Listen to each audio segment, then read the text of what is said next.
don't even know how you get that in there. That's almost more impressive. Yeah. Like, how did you get a file saved just in Excel with...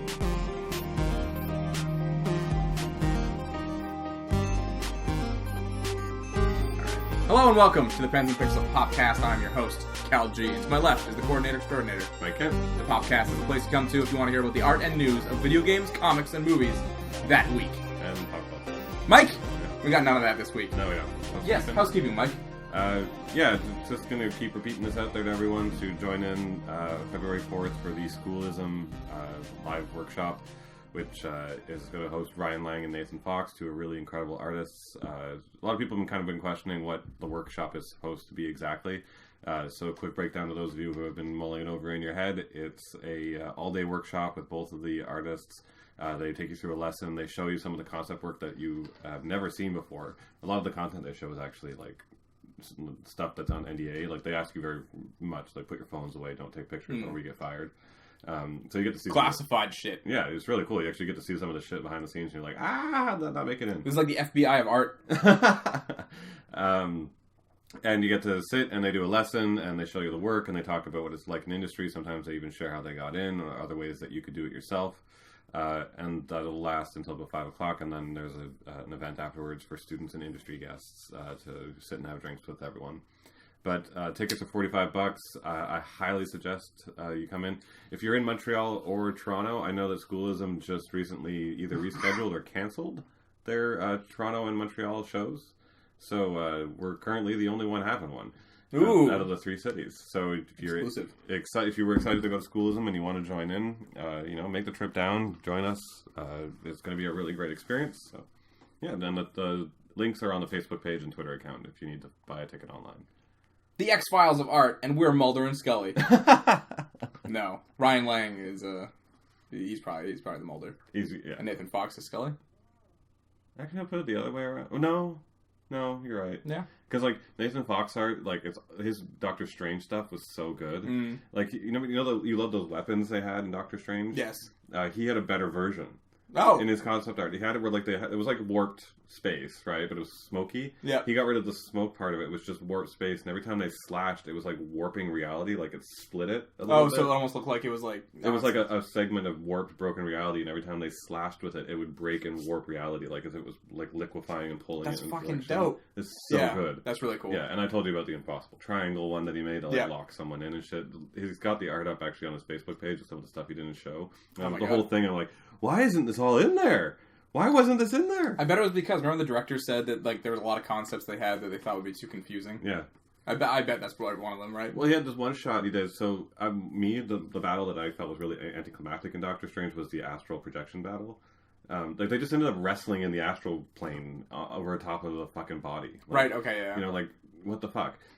In the astral plane, your imagination is anything, so you could do anything. And he has this whole, like, image of Doctor Strange, like, blasting the guy back, while the girl's trying to drag his body away and shit. Like, great scene just done out in one shot, and I'm like, like... No, sounds cool. Something. But still. Anyways, but that's the kind of stuff you can look forward to at the event. Absolutely. Mike, if there's nothing else? That's it. Actually, I guess I should tell everyone what we're doing this week. We're doing the newsy news, and then, second topic, we're going to be going down all things about the Switch, the price, the games... The release, the event. Yeah, the event. So there was a lot of stuff that came out about that, and we're going to break all that down. It's because it was actually more interesting than what we thought it was going to be. The event sucked. But... Yeah, that's the thing. The event was like a total, like, sucked the wind out of me because it was so bad, but like the actual... content. When you look at the actual content there, I think there's some good stuff. Because that's how I got it. I got the content first, and then I watched the event afterwards. And when I saw the content, I'm like, wow. And then I watched the event, and I'm like, oh. Yes, exactly. Yeah. It was so bad. Anyways, all right. On to the newsy news. Mike, first up, got a little cool story here. Cool story. How 6 students got to learn from the artists behind the God of War series. And then has a bunch of samples of their fucking artwork. I'll put this in the show notes. Yeah. If you want to check it out, there's a lot of great stuff here. It is kind of like vaguely God of War inspired, right? It almost looks like a different, like Aztec. Well, it's like the Feng Zhu students all look like Feng Zhu at the end of the day. Yeah, I can see that. Yeah. All right, so the story here is, on a random day, brainstorm instructor Jill. That's what. Okay. Had it. Yeah. Jeal. Just so everyone knows. Jill had a new idea for a class to get students to learn practical lessons about the early stages of game development by having them create the initial design and documents for a new game. His idea stemmed from a problem he saw with actual new hires. Gilles comments, I was fed up with having to retrain graduates from schools that were supposed to be the best at teaching entertainment design. I wanted to teach a class where students were taught how to be better prepared and be a more effective member of a concept design team at any game studio, working on any genre from day one of their hire. Any is capsed. Yeah. Train them to think like industrial designers for the genre of games that they are working in, and then showcase the deliverables. With this class in mind, Gilles thought of Shannon Studstill, SMS head of studio, as the perfect fit to partner with in this endeavor. He explains, I've always had a great admiration and respect for Shannon, so it's a natural thing for me to reach out for her and pitch the class. Plus, I knew going in that she had been at the forefront for education and talent development. That's really... I feel like that's... Well... It's one of those things where it's like you go to school and like they don't teach you practical things about life in high school, like taxes or like what that even is. Like, you know, people come out and they're like, well, I know what a fucking biome is, or like... Well, the industries have gotten so big. It doesn't matter what... fuck graphic design. I mean, graphic design is UX design, UI design, web dev, web programming. Like anything, seems like now. Like, it's such a massive like subject matter that like it has to be broken up into you specializing in one of them, because you can't just go into a graphic design course and come out a good UX designer. No, not at all. I mean, I think the Algonquin one does a pretty good job of it, but... You know, like, at the end of the day, it's going to become almost its own industry. Well, as a matter of fact, as at this point, it probably is. It's the same thing for concept art, right? Like, originally, concept art was done by painters and illustrators and the big talented classics, but now it's its own industry with a very specific mindset behind how you make concept art. It's an entirely different way of training, because, like, animation is all about that classic form that was designed by the Warner Brothers and Disney guys, and staying on model, exaggeration, push the pose, make the lines exaggerated, simplification, simple shapes, right? That's the animation style. But you try and do that for concept art, you know? Like, we're looking at this work right now, and if you pull up the link yourself as well, it's got all this very serious-looking, very painterly stuff, which is very normal in a lot of game concept art. If you put, like, fucking Daffy Duck in there. Like, you know? Like, it's just not going to fit. So, well, I mean, unless that was the design of the game. If you're but even then, that's the thing, right? Or a Cuphead. Yeah. Something like that. That's the thing. You can find a place for that work in at some point, but you have to understand how to do that in any studio and how to develop like, training them how to just, almost like what a day in a studio would be like. That's a better thing to do than, like, well, I don't say better, but, like, it's a more valuable way to spend your time is learning what you're actually going to be doing in the job you are trying to aim for. You know what I mean? Like, I never had anything like that in class about, like, you know, when we were learning code, we had a test where they're like, write it on a piece of paper, and I'm like, this is never a situation I'll be in. Strangely enough, that's what I took over and did do that now in the course that you and I took. Awful. Yeah. Awful. Because, like, we didn't really get it much in concept art at the time, because I don't remember anything like that, really. No. But I got it in the industry, figured out what it was all about, and then that's what they brought me on board to do. They were like, hey, come in and tell us exactly what the job's like. Exactly. That's what you need to do. So the big assignment. The first day of class came, and 6 students were given their assignment. To create concept art and initial design documents for a fictional action game set in Mayan mythology, not Aztec. Della talked about how the premise came about and how it compared to the actual work at a studio level. One thing we wanted to do was to give an assignment that went along with what the studio was known for. The intent was to give them something based in mythology, and it really forced students to think outside the box and design things on the character and the environment side that were like abstract or didn't exist. We wanted to give them similar things that we do on a daily basis. Mm-hmm. Luke added that he and Della conducted initial research into creating a rich, new mythological theme for the students that differentiated from prior efforts from the studio. Since the studio had explored Greek mythology so much... Oh, this is the God of War studio? I did say that, right? Yeah. Yeah, okay. We didn't want to give them that assignment to make another God of War game in that mythology because we wanted them as students to be challenged to have to come up with their fresh ideas, so we asked them to design their own action-adventure game set in Mayan mythology. And we didn't even include Kratos as one of their characters, so they had to start fresh with everything. Yeah. And it's kind of funny, I do that with my students all the time. Whenever they ask me, how do I get experience for gaming when I don't have a job yet, right? I'm like, well, make your own design book, right?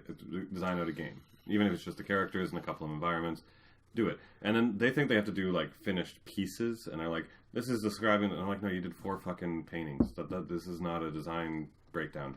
If you, again, check out the show notes. We've also seen people who, instead of drawing, they got, like, really caught up in writing their world. Like 10 pages about, like, the mythology of the world. And that's great. Like, there's nothing against that, but also, like, he could have better spent that time drawing. Yeah. Like, if you're going to be, like, and all these people have inverted legs like birds, then draw out a series of inverted legs like birds, right? So if you look at the design documents on this page, they have that. They have a picture that he's done of this really gorgeous owl character, and then next to that he has like how his legs function, options, leg variations, and different horns, different tail feathers. The way they droop down, like more like a skirt in this one, and more like a back like spike in this one. Yeah, like an exploration of how these characters function and work in that world, because that's concept art. Yeah, exactly. A bunch of different ideas. It's not just like one well-rendered piece of like, look at this owl. It is, but like.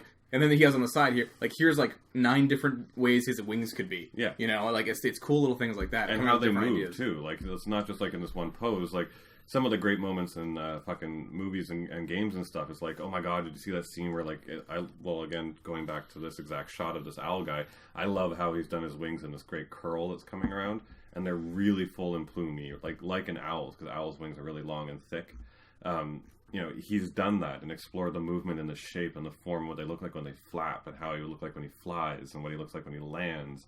You know, that's, again, like, that's why a lot of the industry are switching to the term visual development artist instead of being a concept artist, is because it's not just a quick idea of, like, one pretty picture and that's your concept. Yeah. It's in a visual development. It's a ton of ideas, right? It's like developing this thing up visually to become something, how it works, why it works. Did you look at a snake when you designed a snake creature?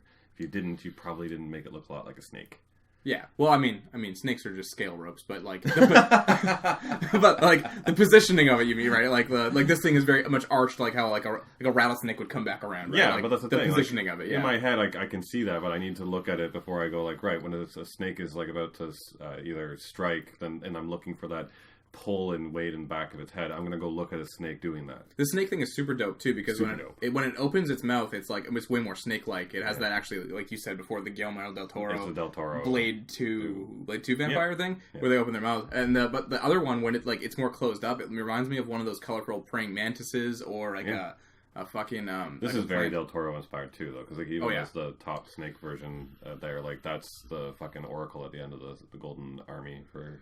Yeah, there you go. Yeah. Anyways, there's a lot of great work here. I implore you to go check it out. Go check the show notes. All these students have done awesome work, and I think the industry, Mike, your teacher, needs more stuff like this, like more design, or not, I would say design, assignments like this. Yeah. More visual development, more focus on the development of a visual rather than worrying about the final product. Painting skills and art skills come from practice, and you practice better when you do quick thumbnails and roughs. And there you go. Who says we don't do art on this podcast? All right. Here, now we'll go right to the movie news. J.J. Abrams says he's done with the remake reboot business. Okay, he went on to say, I feel incredibly lucky to have gotten involved in things that I loved when I was a kid. In fact, even Westworld, which we're here for tonight, I believe this is the Golden Globes. Was he involved in Westworld? Yeah, he was like a producer on it, or like executive producer or something. Okay. I don't think he wasn't the scriptwriter. Oh, right, because the whole Lost comparison, I get it, okay. Yeah, is one of them. But I don't feel any desire to do that again. I feel like I've done enough of that, and I'm more excited about working on things that are original ideas that perhaps one day someone else will have to reboot. He also adds that storytellers, even working in familiar arenas, should always push things forward. I do think that if you're telling a story that is not moving anything forward, not introducing anything that's relevant, that's not creating a new mythology or extension of it, then a complete remake of something feels like a mistake. Yeah.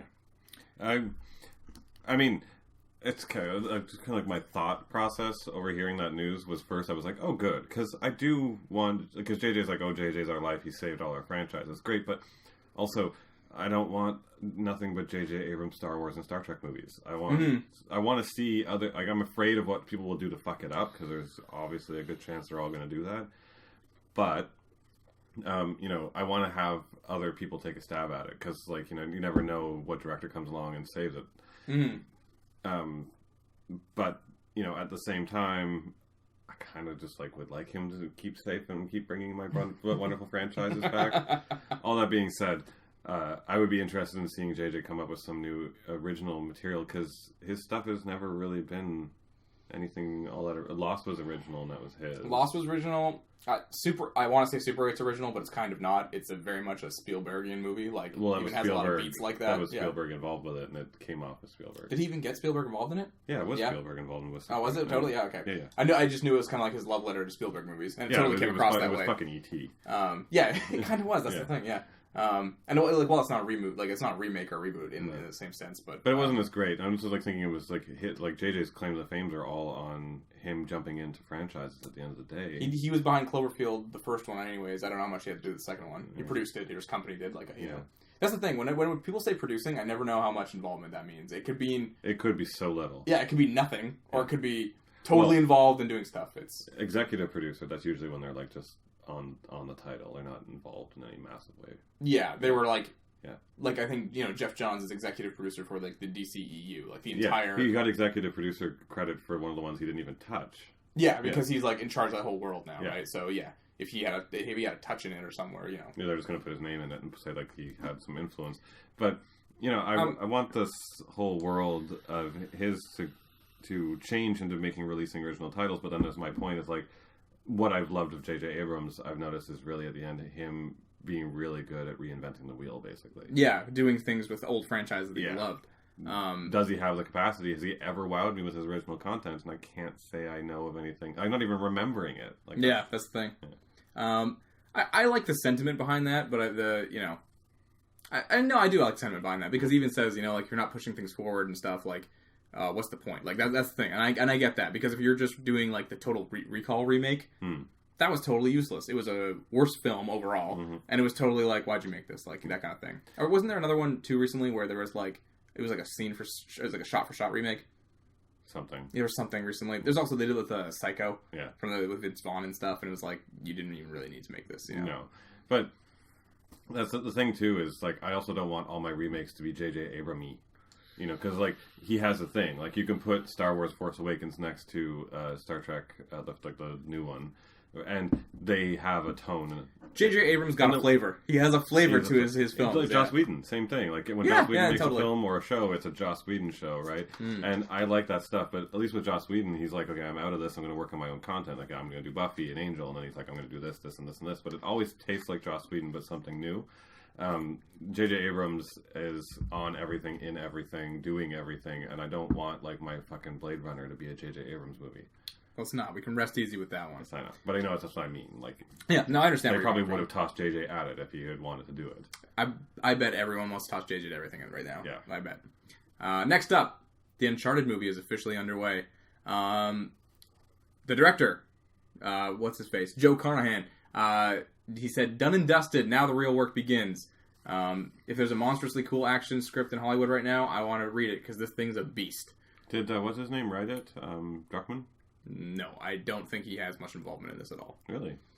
I don't think so. Not since, because he used to be involved in it, and then... what are the studios? Sony Pictures, Atlas Entertainment.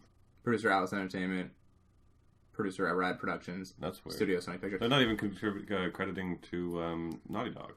Based on the video game by Naughty Dog. Oh, so it's just a base. That's why. All right, that's mine. Yeah. So Neil Druckmann, the guy who was a director of Uncharted 4, and he worked on the previous ones, Uncharted 2 with Amy Hennig, I believe, as well, and Last of Us.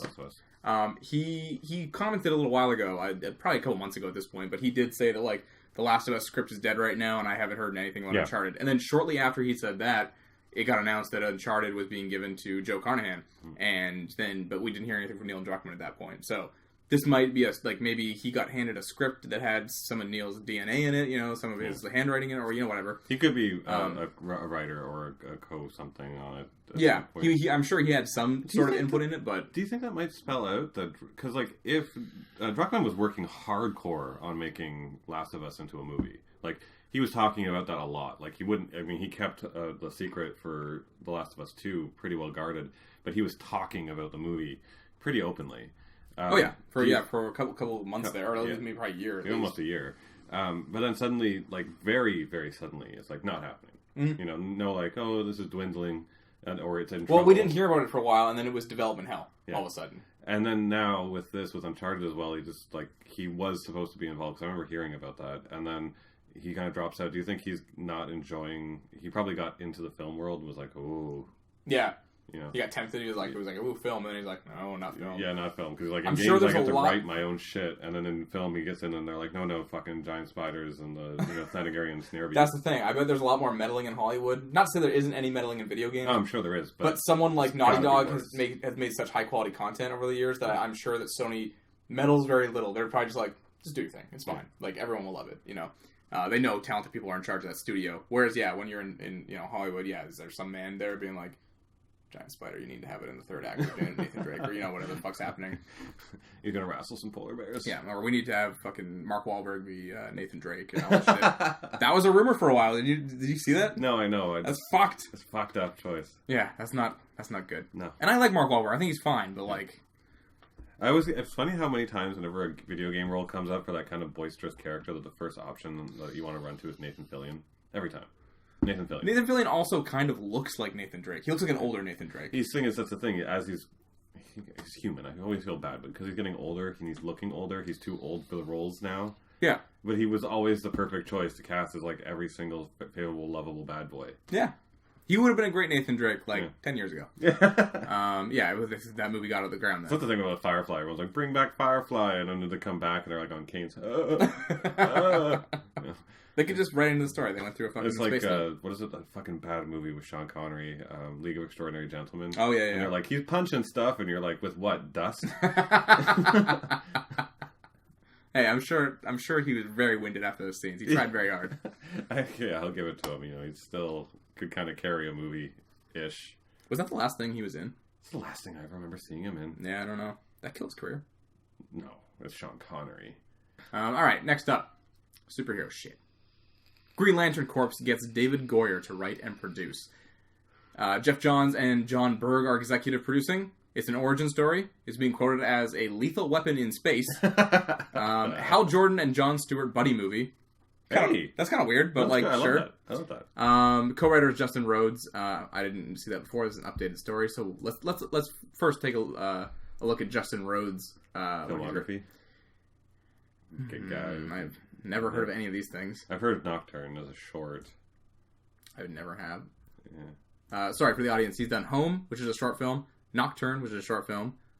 Contract Killers. Grassroots. Unmanned, which is in pre-production, and now he's doing Green Lantern Corps. That's fine. David Goyer, on the other hand, is he's done a lot of shit. He was a screenwriter on Batman Begins. He was a screenwriter on Batman vs. Superman. He's got a lot of work. Let me just go down here. Films he's worked on. I don't want to go back into his super backlot. Okay. No, but Dark City, I love Dark City. Yeah, Dark City's good. He was right on that. The first Blade. Blade 2. Mission to Mars. Blade Trinity. Batman Begins. Hey. Jumper. You have to admit that he was on Ghost Rider.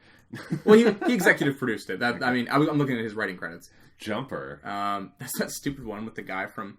Who was Darth Vader in Episode 1? Yeah. That Anakin kid. Anakin's asshole. Fucking, the older version of him, right? And he was everyone had teleporting powers. Yes, that was Jumper. Yes. The action sequences are cool in that. He was the story writer in Dark Knight. And The Dark Knight Rises. And Ghost Rider. Oh, Ghost Rider Spirit of Vengeance. Yes. That was the one I couldn't finish. And on Man of Steel. And on Batman vs. Superman.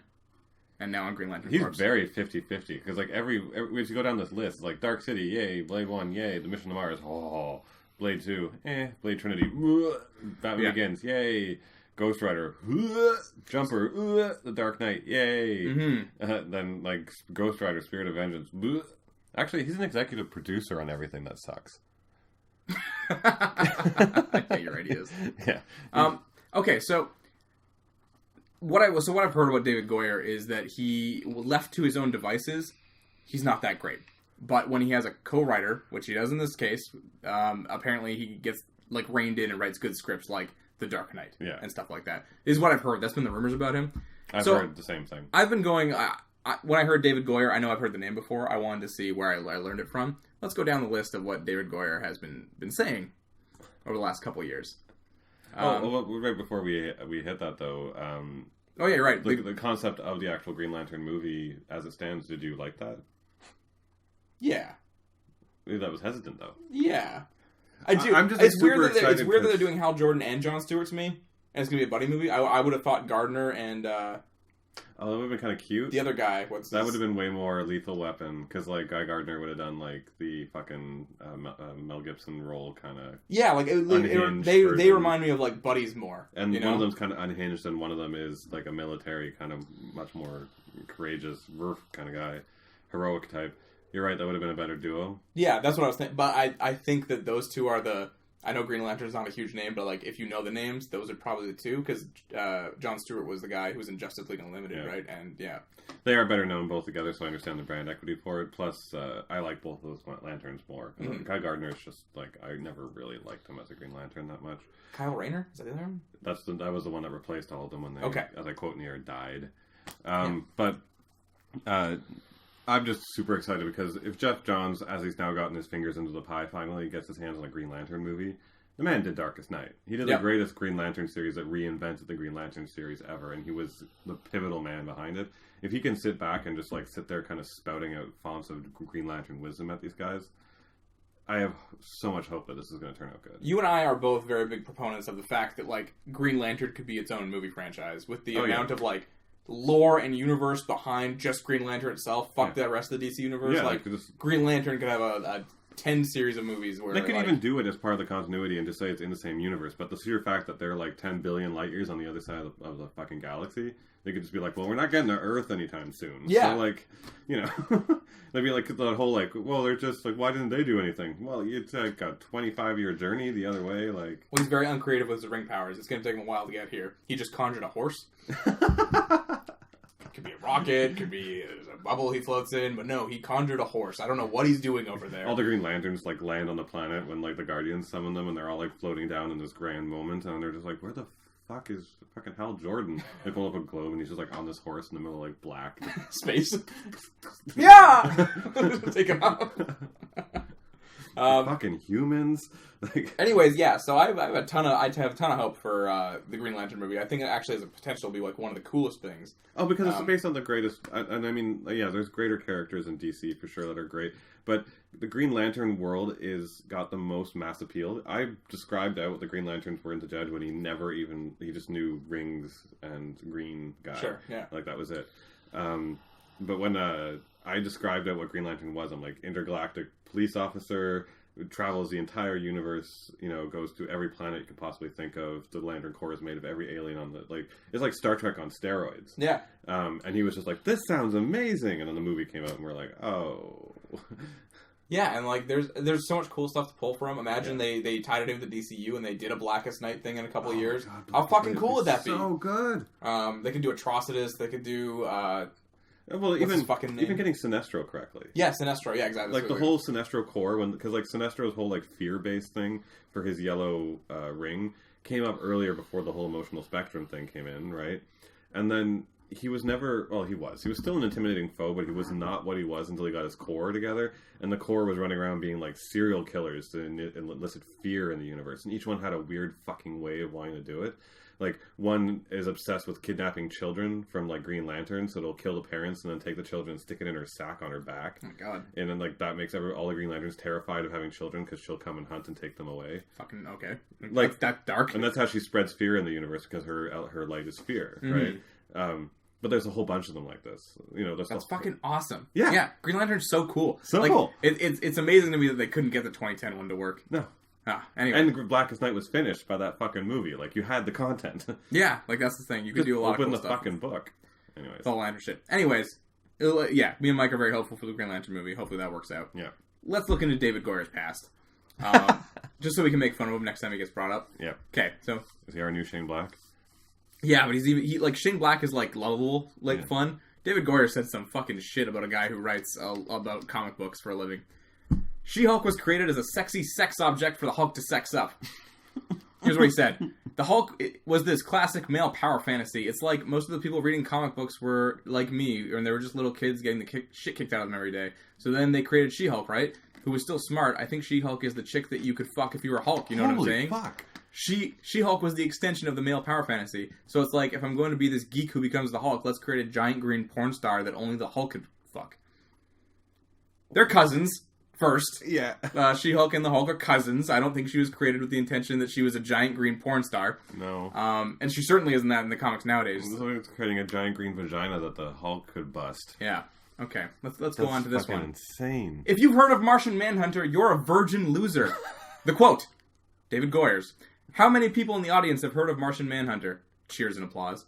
How many people that raised their hands have ever been laid? Holy fuck. Yes, he said that at Comic-Con, I believe. Oh my god. I heard about that. Did he get booed? I heard about that one. I'm not sure. There's got to be footage of that. Yeah, I'm sure there is. I want to see it. Okay, here's another one. This nicely ties in the last two. Martian Manhunter's origin is stupid. Let's rewrite it and make him hate bang She-Hulk. Hate bang. Hate bang. The quote. He can't be fucking called Martian Manhunter because that's goofy. He can be called Manhunter. I would set it up like The Day After Tomorrow. We discover one of those Earth-like planets, so maybe like we get DNA code from the planet and we grow him in a petri dish here. He's like in Area 51 or something, and we're just basically doing biopsies on him. And then he gets out and he's really angry and he fucks She-Hulk. In the different universe? Yes. So his dick just crosses space and time? Yes, it breaks reality, much like when Superboy punched a hole in reality. This is a dick that just goes right through, shatters the illusions of DC and Marvel, and the dick the green dick, which is, She-Hulk would probably be receptive to because she's just a giant green porn star, just enters her and she's totally fine with that. And she's like, who is this? And he's like, oh, it's just Manhunter. Not Martian, though. That's fucking stupid. It's just like he stretches his arm back and then it just shoots out like supersonic speeds. And it's like breaks the boundaries of reality. And then like She-Hulk's just like doing the dishes. And then suddenly this thing just comes through. Wraps around her. Fuck. Holy shit. Yes. How did I not know this? So I'd heard about someone before calling the Martian Manhunter fans, like, virgins in their basement or something. And I heard about that. I didn't know who it was. I was like, oh, it's some nobody. Clearly not a nobody. He's writing The Dark Knight. He's writing, all these fucking movies. So. God, he's writing the fucking Green Lantern. Yeah, but that's the thing. He's done good work before, so it's surprising that he holds these opinions of these characters. How old is he? He's not sure. Like, past his 50s, or... We can check for you, Mike. He's 51. Wow, that's pretty young to be that misogynistic. 51 years old. I mean, it's old enough to get misogynistic, but it's like, sure. It's too young to... Especially, like, what he does is a fucking living. Like, probably lives in Hollywood and hangs around all the hippies, and he's still sitting there singing, like, I want the fucking Martian Manhunter to hate bang She-Hulk. Okay, bang. Apparently he later retracted his statement. I was going to read that for the sake of, You know what he might be? He might be one of those nerds, that, like the angry nerds that just acts angry and says the things that are really shocking because, like, he's just really, like, unconfident. You know the ones I'm talking about? They go for shock value? Yeah, and then, like, it turns out that they're just, like, really, really unconfident and have, like, no self-worth whatsoever, so they think they scream fuck a lot. Basically. Oh, they think it's, like, they think that'll be funny, and then and they're like, that's how I'll be friends. That's how I'll be friends. I'll be cool because I'm going to be around and be like, I hate everything, and, like, hate bang She-Hulk. I definitely had a guy at school that I went to, and he was always trying to say, like, really, like, shocking things, where he'd say, like, abortion in the middle of, like, and it's like, well, this is just, you're making things awkward rather than, like, doing what you think you're doing and adding levity to the situation. You're weird and sectioning yourself off by being so disturbingly upset by everything. Here's what he said, in all fairness. He said, it was part of a very off-the-cuff evening, and if the people listened to the whole stream, there was no one on that panel who was being remotely unserious the entire night. My comment was on one of a bunch of off-the-cuff comments. What I was trying to say, and I realized people took offense to it, was that when I was a kid, people were saying that there was this sort of a model character, but there were nuances that were lost to me when I was a 13-year-old. We were saying it in a joking way, but that's what everyone was saying. I think that as a kid, as a prepubescent boy, I said even in my quote that something like 90% of the creators were male, as were the readers. So it's a very biased view of the world. I'm not sure what he was trying to say there. It's kind of just not anything. Plus, has anyone gone back and checked and seen whether or not everyone else was sitting around saying that hate-banging She-Hulk would be funny? I'm sure I would probably awkwardly laugh and be like, haha, they're cousins, dude. No, I know, but I don't think everyone else was sitting around firing off quips like that, because if they were, they wouldn't just be picking on Goyer. No, that's true. Yeah, that's a good point. But in all fairness, I wanted to read that just because he did issue an apology. Let's talk about someone else who should be issuing an apology for being so goddamn confusing. Ben Affleck. Fuck, man. He's been up and down. Last week we went over the story about his life is just up and down. He's divorced, not divorced, divorced, living with her, and then not divorced, kids, no kids. He had to present his little brother with a Golden Globe Award the other night. Yeah. A Golden Globe that he didn't win. Yeah. It's kicking the nuts. But, yeah, like, he's just up and down on his life, I think. So, last week he'd said that he wasn't doing it, right? I believe. Yeah, no, he totally said he was like... Not that he wasn't doing it, but he was like, I'm hesitant about it, and it needs to be a good script. And we were like... Yeah, but then also the producers and writers and stuff behind him said, like, yeah, we have nothing ready to go, so we're not going to bother. So then earlier this week, he said, there's great stuff in it now, it just needs to get better and better. Great, cool. And then everyone's like, I guess he... Is that just a misquote, though? Like, there's just, like, there is some stuff coming out now, and it's... No, so he was on Jimmy Kimmel, and he said, like... He's like, there's all these things going around with me and the Batman. He's like... But he just released a new movie, the night of or something. Yeah. And he said, you know, like, everyone was, no one's asking where's the night of, so everyone's asking about the goddamn Batman all the time. He's like, I'm getting to it. So, like, maybe he was trying to clarify things, right? Yeah. And then today, just today, Friday, he says he's going to need a better bat suit if he's also going to direct the DC film. I know what it's like to be in a suit. We'll have to modify the suit to make it a little bit easier to put on and take off. When you're in it, you can be sweating, crazy, and exhausted, do your part, and walk away. But when you're a director, you can't walk away. You have to be there for everybody. Chief among the challenges of doing Batman will be finding a suit that's more comfortable. So now he's on a fucking fashion bend.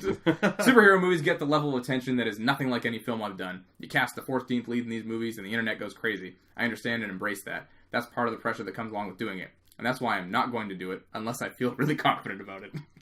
So are you doing this, Ben Affleck? Are you doing this? But when the day comes, should that day come, I'm sure that is going to be the most pressure, the most stress I've ever experienced in my professional life. There's no doubt. Boo. So again, it kind of just flip-flopped there in his own paragraph where he's like, when I do it, should I do it? Like, what the fuck's happening? I don't think he wants to do it, and he doesn't want to admit that because that would just totally, like, disillusion him. I think Sadfleck was literally his brain going, I made a mistake. Yes. Yeah. I think literally actually was. We caught on camera his brain just going, this was a mistake. You can actually pinpoint the moment his heart breaks. Now. So I bet the backlash to Batman vs. Superman, it was so strong, and there's so many people, you know, probably tweeting at him, either sending him emails, whatever the fuck, just general hate on the internet. Well, I didn't see a lot of hate towards Batfleck. A lot of people were saying I didn't either. He was the best part of the movie to me, but no, to a lot of people. Every comment I ever read on that whole thing, when everyone gets on that fucking Batman vs. Superman, I hate it train, they always go, you know, I would like to see Batfleck and more. He actually wasn't bad. I thought I was going to hate him. I hated the idea, and then when I saw him, I liked him.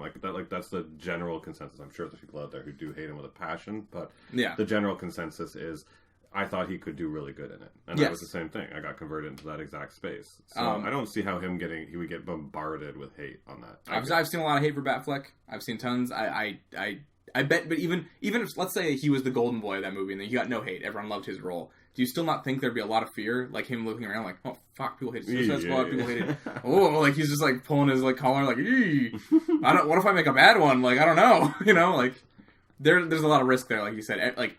When anything gets announced in superhero movies, like our podcast is half superhero movies, you know, like people talk about it, people discuss it, people are like into it. So, it's an industry on itself now. It's just talking superheroes. There's tons of podcasts that are just these stories, you know, like we get it. That's one thing we consistently have every week. Yeah, is superhero news. Yeah, like that's the one thing that like some you know times we're weaker on game news, sometimes we're weaker on art news, sometimes we only have superhero news. There's no actual movie news. It's just like only superhero shit. So, yeah, it's crazy.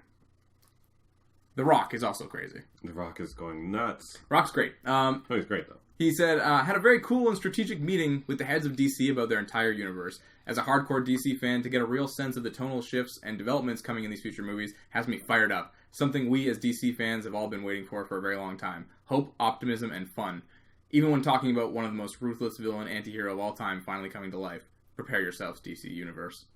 Hashtag kneel at his feet. Hashtag or get crushed by his boot. Hashtag Black Adam. God, he's trying so hard. It's like, cause he's going nuts with the advertising. Like, he's like, I'm having a meeting. Like, every meeting he has. A strategic meeting. Yeah. Like, he's just like such a typical Instagrammer. Like, took a picture of my food. You never guess who's sitting across from it. Like, we get it, dude. You're going to play Black Adam. That's great. You know, like... The Rock is very social media savvy. That's how he stays in everyone's hearts and brains. It's true. And how he's probably the most highly paid actor in... he's got to be getting up there for sure. No, he is. Is he? He's the highest paid actor in Hollywood. Good on him. He's a charming man. No, I like the actor as a human being. Yeah. Totally. There's this whole Black Adam thing.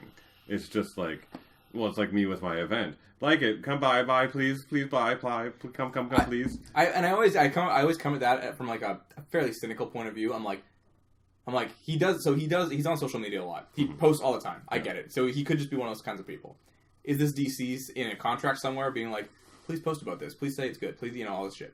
Or is he genuinely excited about DC Universe, you know, that kind of thing? Like, is he just stoked to be playing Black Adam? Is that his favorite character? It's launching him into a new level of his career, because his career has always been, you know, WWE, goofy wrestling, and then goofy movies. Fast and Furious. Yeah. Baywatch. Yeah. The newest one. Yeah. You go through the list. There's nothing in there where it's like, oh, that was deep. No. Yeah. Superhero movies aren't deep. They're definitely stupid and fun, but it's a different level of movie. Everything before, like, you could almost call them like, high-grossing B movies. Sure. Yeah. You know, superhero movies aren't B movies. They may be less below like fucking Oscar or whatever. Yeah, but it's a little more than fuck yeah all the time. Yeah. Like it's the thing that gets you into like the big interviews with the big people and all that shit. Mm-hmm. You know, like that. It's a new stage of acting for him. It crosses like a level, and is kind of like his standing of where he sits in the tier of actors. Right, as it is right now, it's like almost not a joke, but like it's goofy. Will we see The Rock win an Oscar in our lifetime? No. Yes. Moving on. All right. News very close to my heart. Spider-Man Venom event coming in 2017. This is from December. For comic books. For comic books, yes.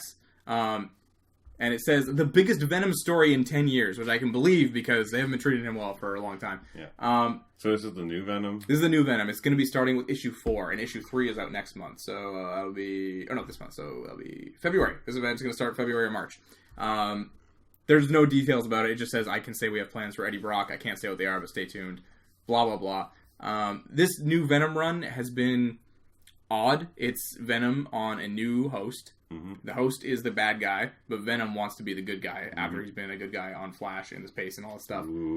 So yeah. Backbursters. They flipped it, right? Like the Venom is the sympathetic figure now, and the host is a reprehensible one.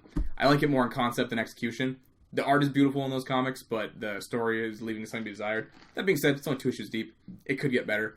But with all the stuff they have planned for the biggest Venom event in 10 years, you better believe you're going to be fucking hearing about it from me. So I'm very curious, because they also said that they're going to be going back into like Venom's history, and they're going to see unexpected things come back and all this shit. So Eddie Brock like rebonding with him, that would be a big deal. He hasn't been on Eddie Brock in probably over 10 years. That'd be cool. Yeah. Like, going back to Eddie. Yeah. Although Eddie's fucked now. He's, like, a fucking devout Christian who wants all symbiotes dead. Like... Yeah, that'd be cool. Yeah, like, it'd be weird. But, like, I don't know why you would have him. And then there's Anti-Venom. It was Venom in his bloodstream that came out of him and made it out of a white antibody. And... Moving on. The Defenders first look. Meet Sigourney Weaver's villain and learn her name. Yeah. So I had... remembered that I had a brain hemorrhage over this, and probably like curled up in a fetal position and just was like doing whoop, whoop, whoop, whoop, whoop, whoop, whoop, whoop. Yeah, there was a good like 10-minute segment where Mike was just like praising Sigourney Weaver. It was like and I was like, yes. So any little tidbit of news now coming up that is exciting for me. What was perplexing though is that they either possibly have made up, and more than likely made up, a character for her. So she's playing Alexandra, and they can't say much about her. They said she's an utter badass. Sigourney is the kind of person you can buy as the smartest person in the room, who you can also buy as the person holding the flamethrower. Her character is a very powerful force in New York City. She's everything Sigourney is: sophisticated, intellectual, and dangerous. No, but that's literally what the description is. They're just like, so she'll be Sigourney Weavering. Yeah, she'll be Sigourney weaving through your hearts. Yeah. But there's a chance that Alexandra is just a human name they've assigned to her, and she evolves like some of the other characters have into a supervillain character with an actual name or power or something, right? Yeah. It could be anything. They've said so far that I'm pretty sure she's like they're saying it's an original character, but it's like in Arkham Knight where they were like, in the Batman's video game Arkham Knight, they said like Arkham Knight's a totally original character, and they were just doing like the Red Hood storyline basically. And they literally had a red helmet, which was the Red Hood. And it's like, dude, like you didn't create. Why are you doing this? I think they even called him the Red Hood after a while. I think they just gave up and started calling him the Red Hood in the game. Probably. I was so disappointed by that. They denied it, which I understand too, is because like when people guess what the twist is before the game's even out, they're like, no, your face. Like, what could be the goal with this is just like redirect so that you're not predicting what the Defender storyline is going to be. That could be. But I'm super pumped to have her in there, and I'm curious to see what they do with like maybe possibly evolving her into whatever character might be. The question I have actually asked though is, and it's something I do kind of want out of the Marvel Netflix world, is that all these characters have superpowers and everything they fight doesn't. Mm-hmm. You know, like what's his fucking name? A Kingpin is a strong dude, but like, you know, if Murdoch got a chance to sit down and fight him correctly, it might be a different situation rather than, like, pretending to be blind in a fucking jail cell or something. But, like, Jessica Jones...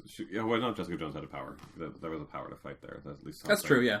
But then Luke Cage was a human dude who bought special bullets and then put on a really goofy-looking suit.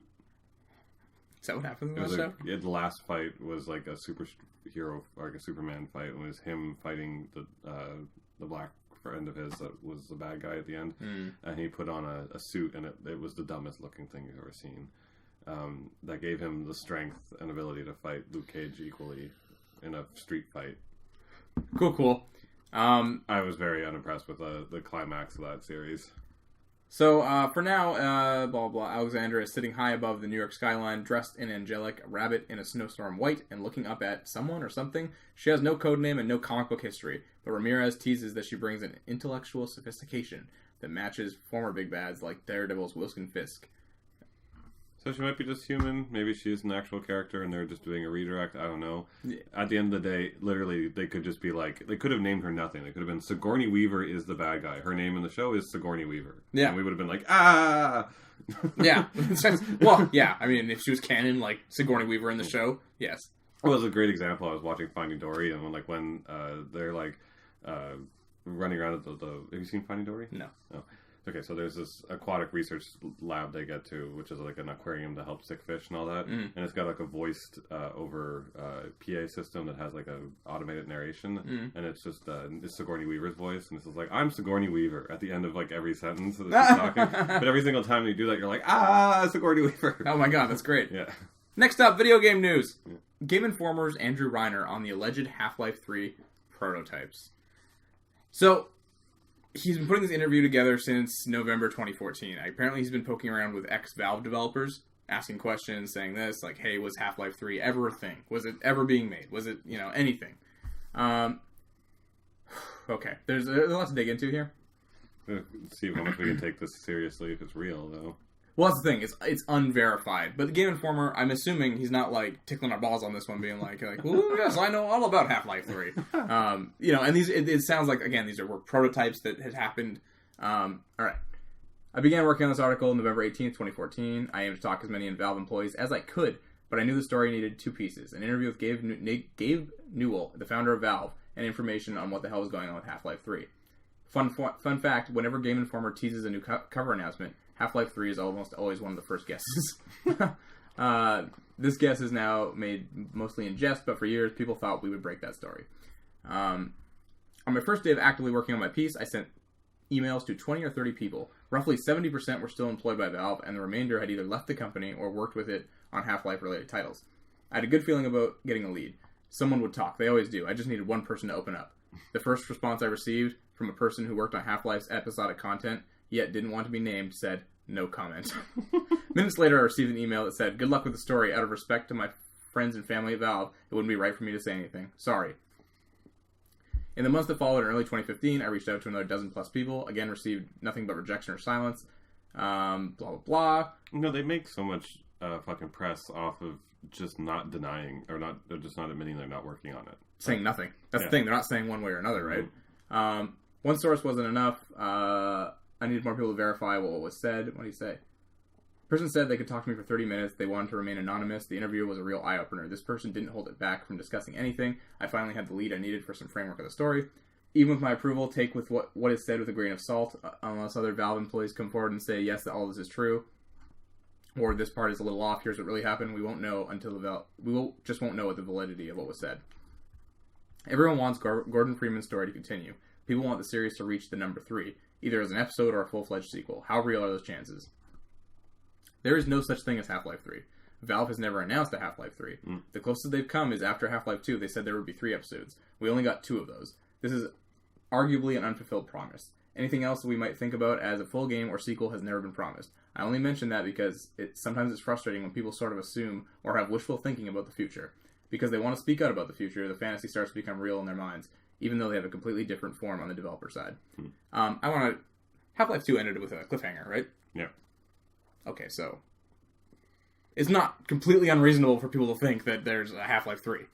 Or should be. No, there Right? should be an episode 3. Or episode 3, yeah. Sure. Half-Life 3 is never going to happen. But the episode 3, yes. That should have happened because they did promise it, and then 2, the story never really ended. They were just That's the thing. There's a huge cliffhanger. Almost at the end. Nope. Alright.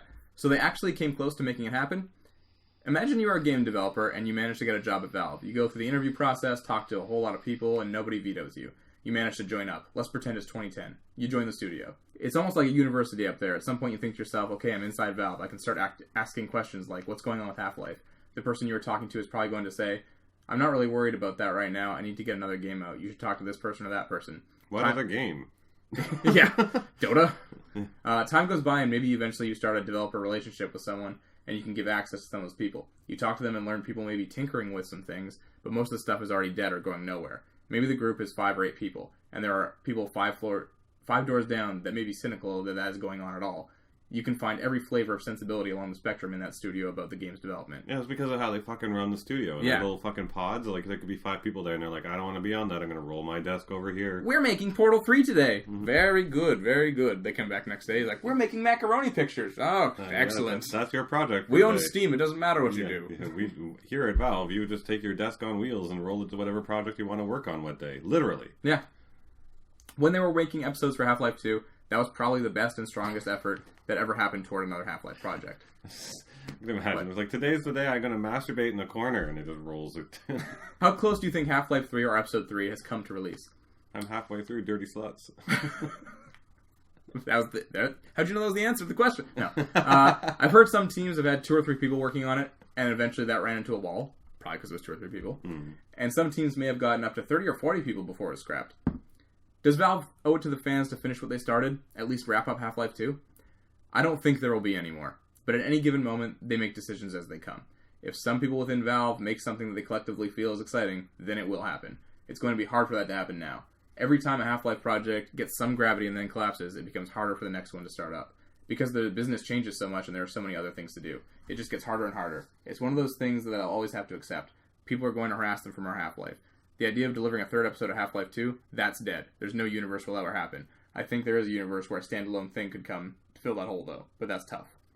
It's because of how they fucking run the stupid studio. He's literally just basically trying to find a way of like, abstractly bitching about the fact that no project can ever stand on its own there because, you know, it's up to you to try and, like, rein in these 30 people, and you're sitting there and you're like, it's not my fucking job, and then they all leave and join another project because they're free to do that whenever they want in the way the studios run. Mm-hmm. The moment I read that document and found out that that's how they're doing it, all game production stopped. Yeah. Because they just, like, they chose a system where humans were free to do whatever the fuck they wanted, and there's no boss to tell them what to do because, like, the guys in charge were like, we have Steam, I made all the money, I'm gonna go, like, you know, snort cocaine off of hookers for the rest of my life. I found out how to make all the money. You guys are fine. Yeah. Like you guys can do your thing, whatever you want to do. If you actually ever end up making anything in your own method of organization, it's like a fucking fishbowl experiment. It's like, we're gonna stick everyone in here and watch, and they sit back with a camcorder watching, like, doot doot doot, and then they run around and do things. Like, why do they even show up? They don't have, it's fucking crazy. Because there's no product that's required to be made with them.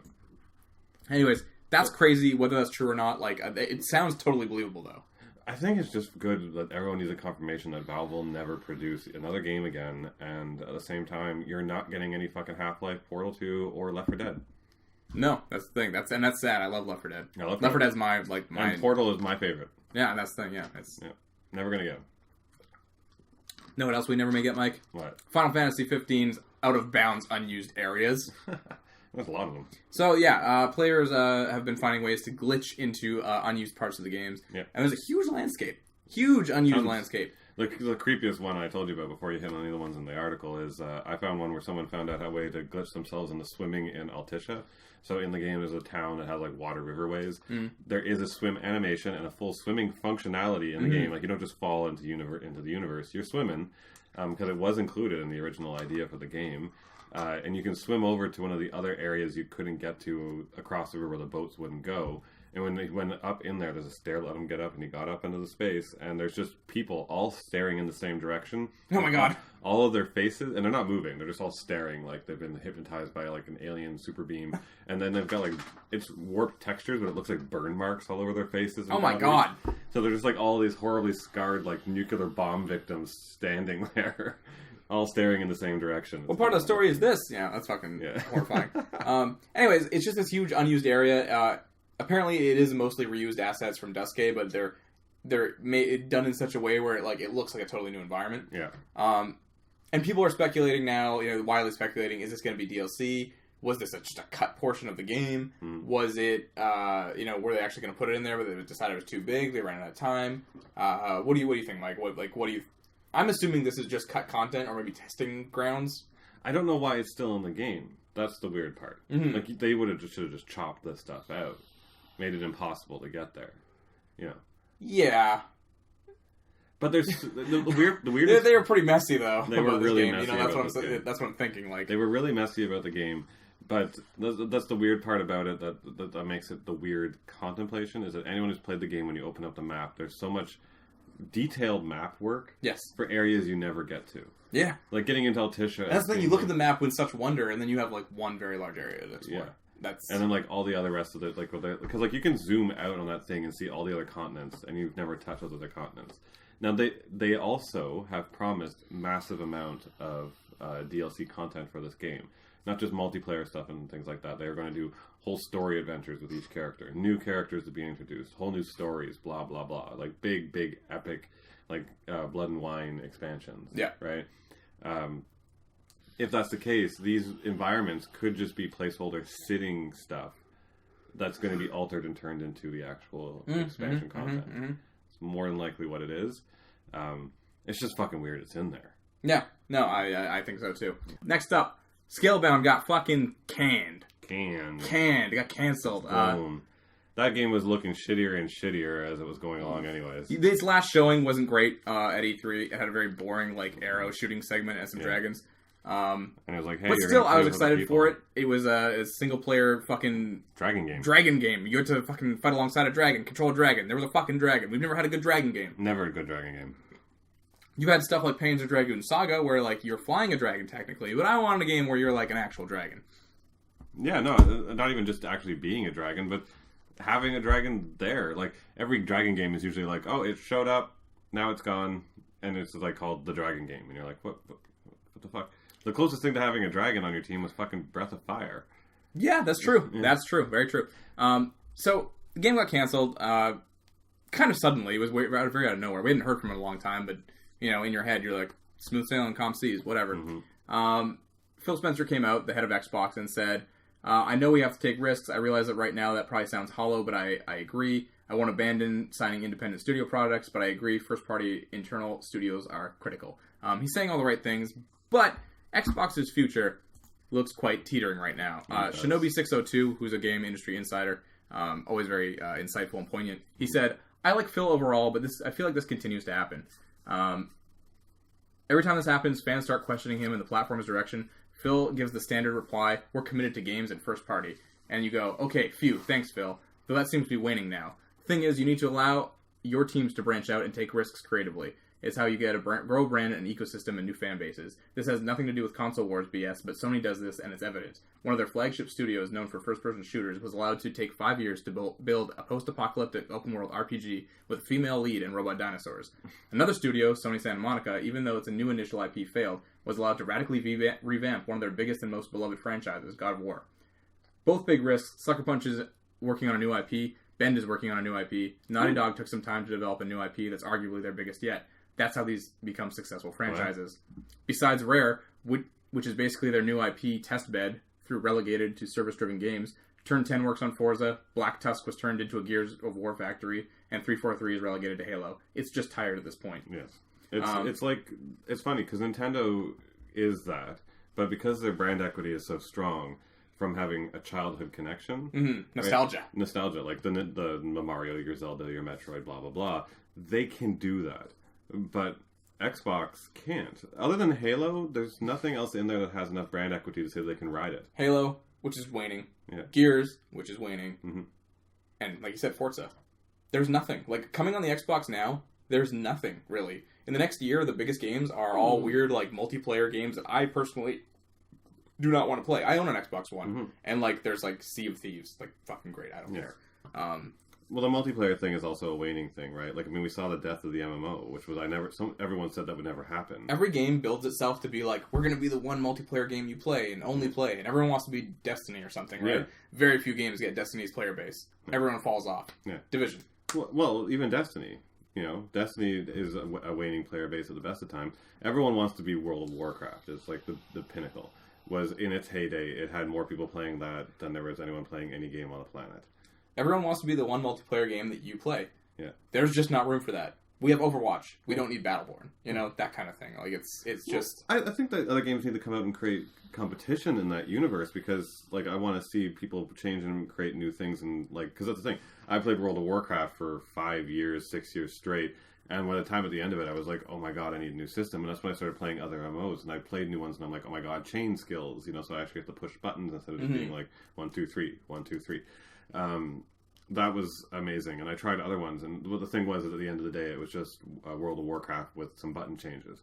But that's the same thing for, it's not the same thing, for the console world, is that everyone's trying to make their game to be the next thing that reinvents the wheel of online play. Like, our online play is going to be the next amazing thing. But the great ones were mistakes. No one knew World of Warcraft was going to be a huge thing. No one knew that the fucking multiplayer from some of those first-person shooters were going to become the thing when it was just a tossed-in option. No, absolutely not. The multiplayer in fucking GoldenEye was a mistake. I agree with you. I think competition is necessary. I think it makes everyone try to improve. It tries to make you stand out. That's how we get great things. On the other hand, we don't need, like, 18 different MOBAs flooding the market. It's true. Like, Dota and League of Legends have it on lock. You don't need to make another one. You probably aren't going to be the ones. You know, 17 other MOBAs. But no one ever dethroned World of Warcraft. It's basically, other than Final Fantasy, the only other surviving MMO. Yeah, exactly. Yeah, Final Fantasy's got to be the next biggest one, right? Yeah, I think. I fucking don't even know anymore. But the only two I ever hear about is Final Fantasy 14 and fucking World of Warcraft. They're the only two I ever hear anyone actually, like, having a base that they play on a massive daily basis. I know that there's Star Trek Online still exists and all that stuff. Yeah, I know, like Aeon I don't know who's playing it. But, like, what the bases are for how many people are playing that is, like, a complete mystery to me. But that's also the other thing, is no one's ever truly dethroned the greats. Once they have their spot, that's it. But that's the thing about the Xbox. Like, when it came down to their presentation for the Xbox One, they made all those mistakes they made. They corrected a lot of them and made the right decisions. But then their first-party support faded.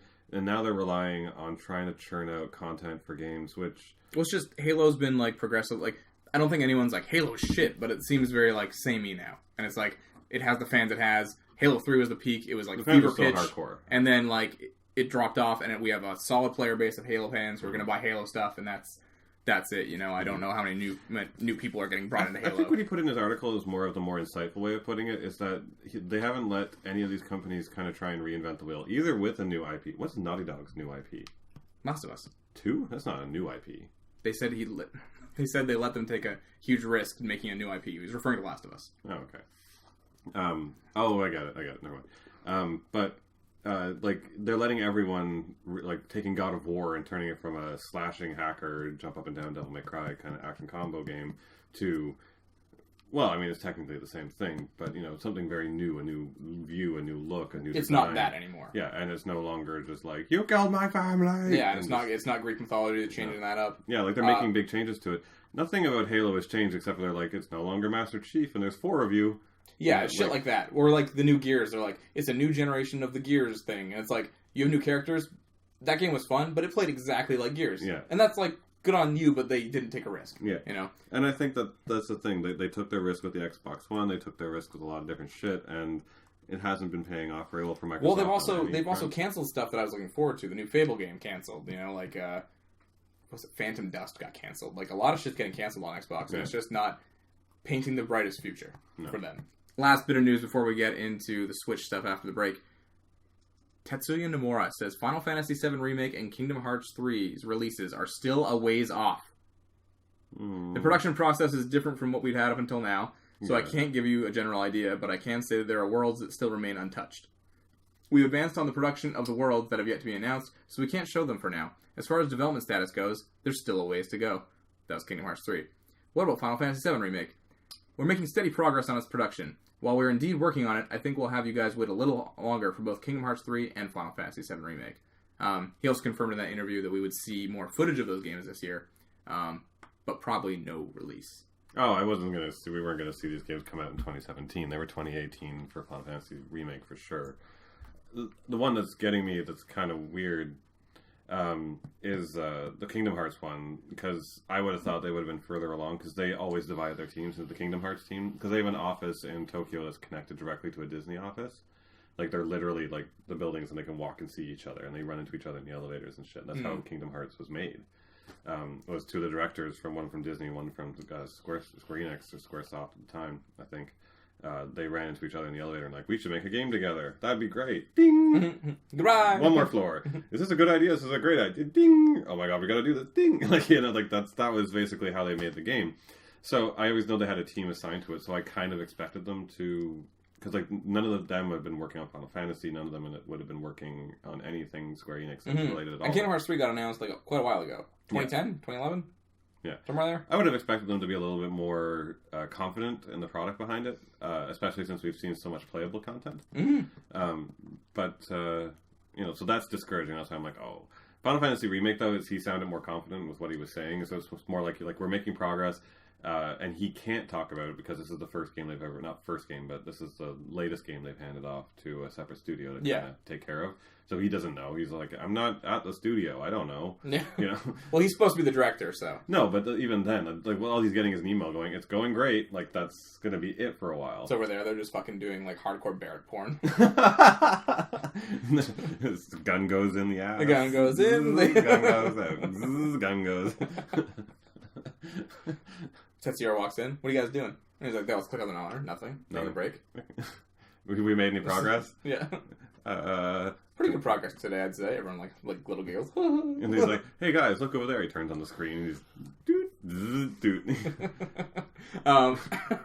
You're all fired. I've said it before and I'll say it again. Kingdom Hearts always fucking, like, bamboozles me with, like, how unnecessarily complicated that goddamn storyline is. And, like, Disney is, like, the master of, like, clear, simple, great stories, like, here, this is very easy to understand. It's Princess, a good character story. Prince, save the day. Yeah. World, good. You get it. Yeah. You understand this. And Tetsuya Nomura is like... And you get a little emotional storytelling. Yeah. And then Tetsuya Nomura is like, hey, what if this was somebody's alternate, like, nobody, and they're hollow? What about that? And they're like, what? How does that have anything to do with Mulan? And he's like, it doesn't. Look at this fucking weird character. And then, how about this? We're going to release the games, but they're not in chronological order.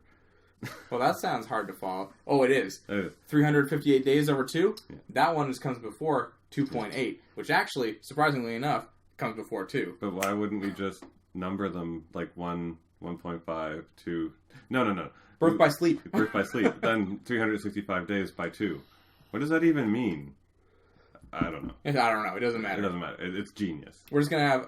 why do so many characters look the same? This is the exact same haircut on this one. Well, that's his nobody. Yeah. Well, this isn't very good character design because they look the exact same. You can't tell them apart. And their whole goal is to get a Keyblade. But don't they have Keyblades? Oh, yes, many. But they're trying to get the Keyblade. So it shouldn't be called something else? No, it's just a Keyblade. They're going to Kingdom Hearts. What? Okay, so Kingdom Hearts is the gate? No. So it's on the moon? No.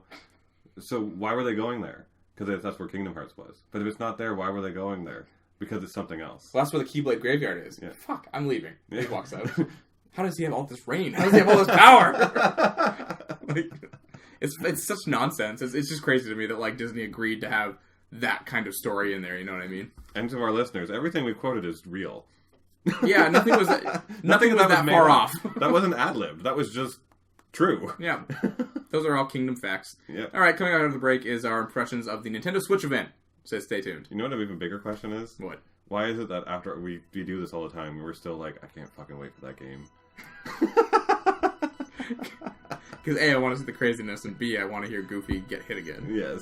I just love like swinging around and stuff, and then in the background he was like, "Garsh!" And then it's like dying. I always like listening for "charge," and then he just like crosses by behind you, and like nothing's there at all. Yeah, we just talk about that.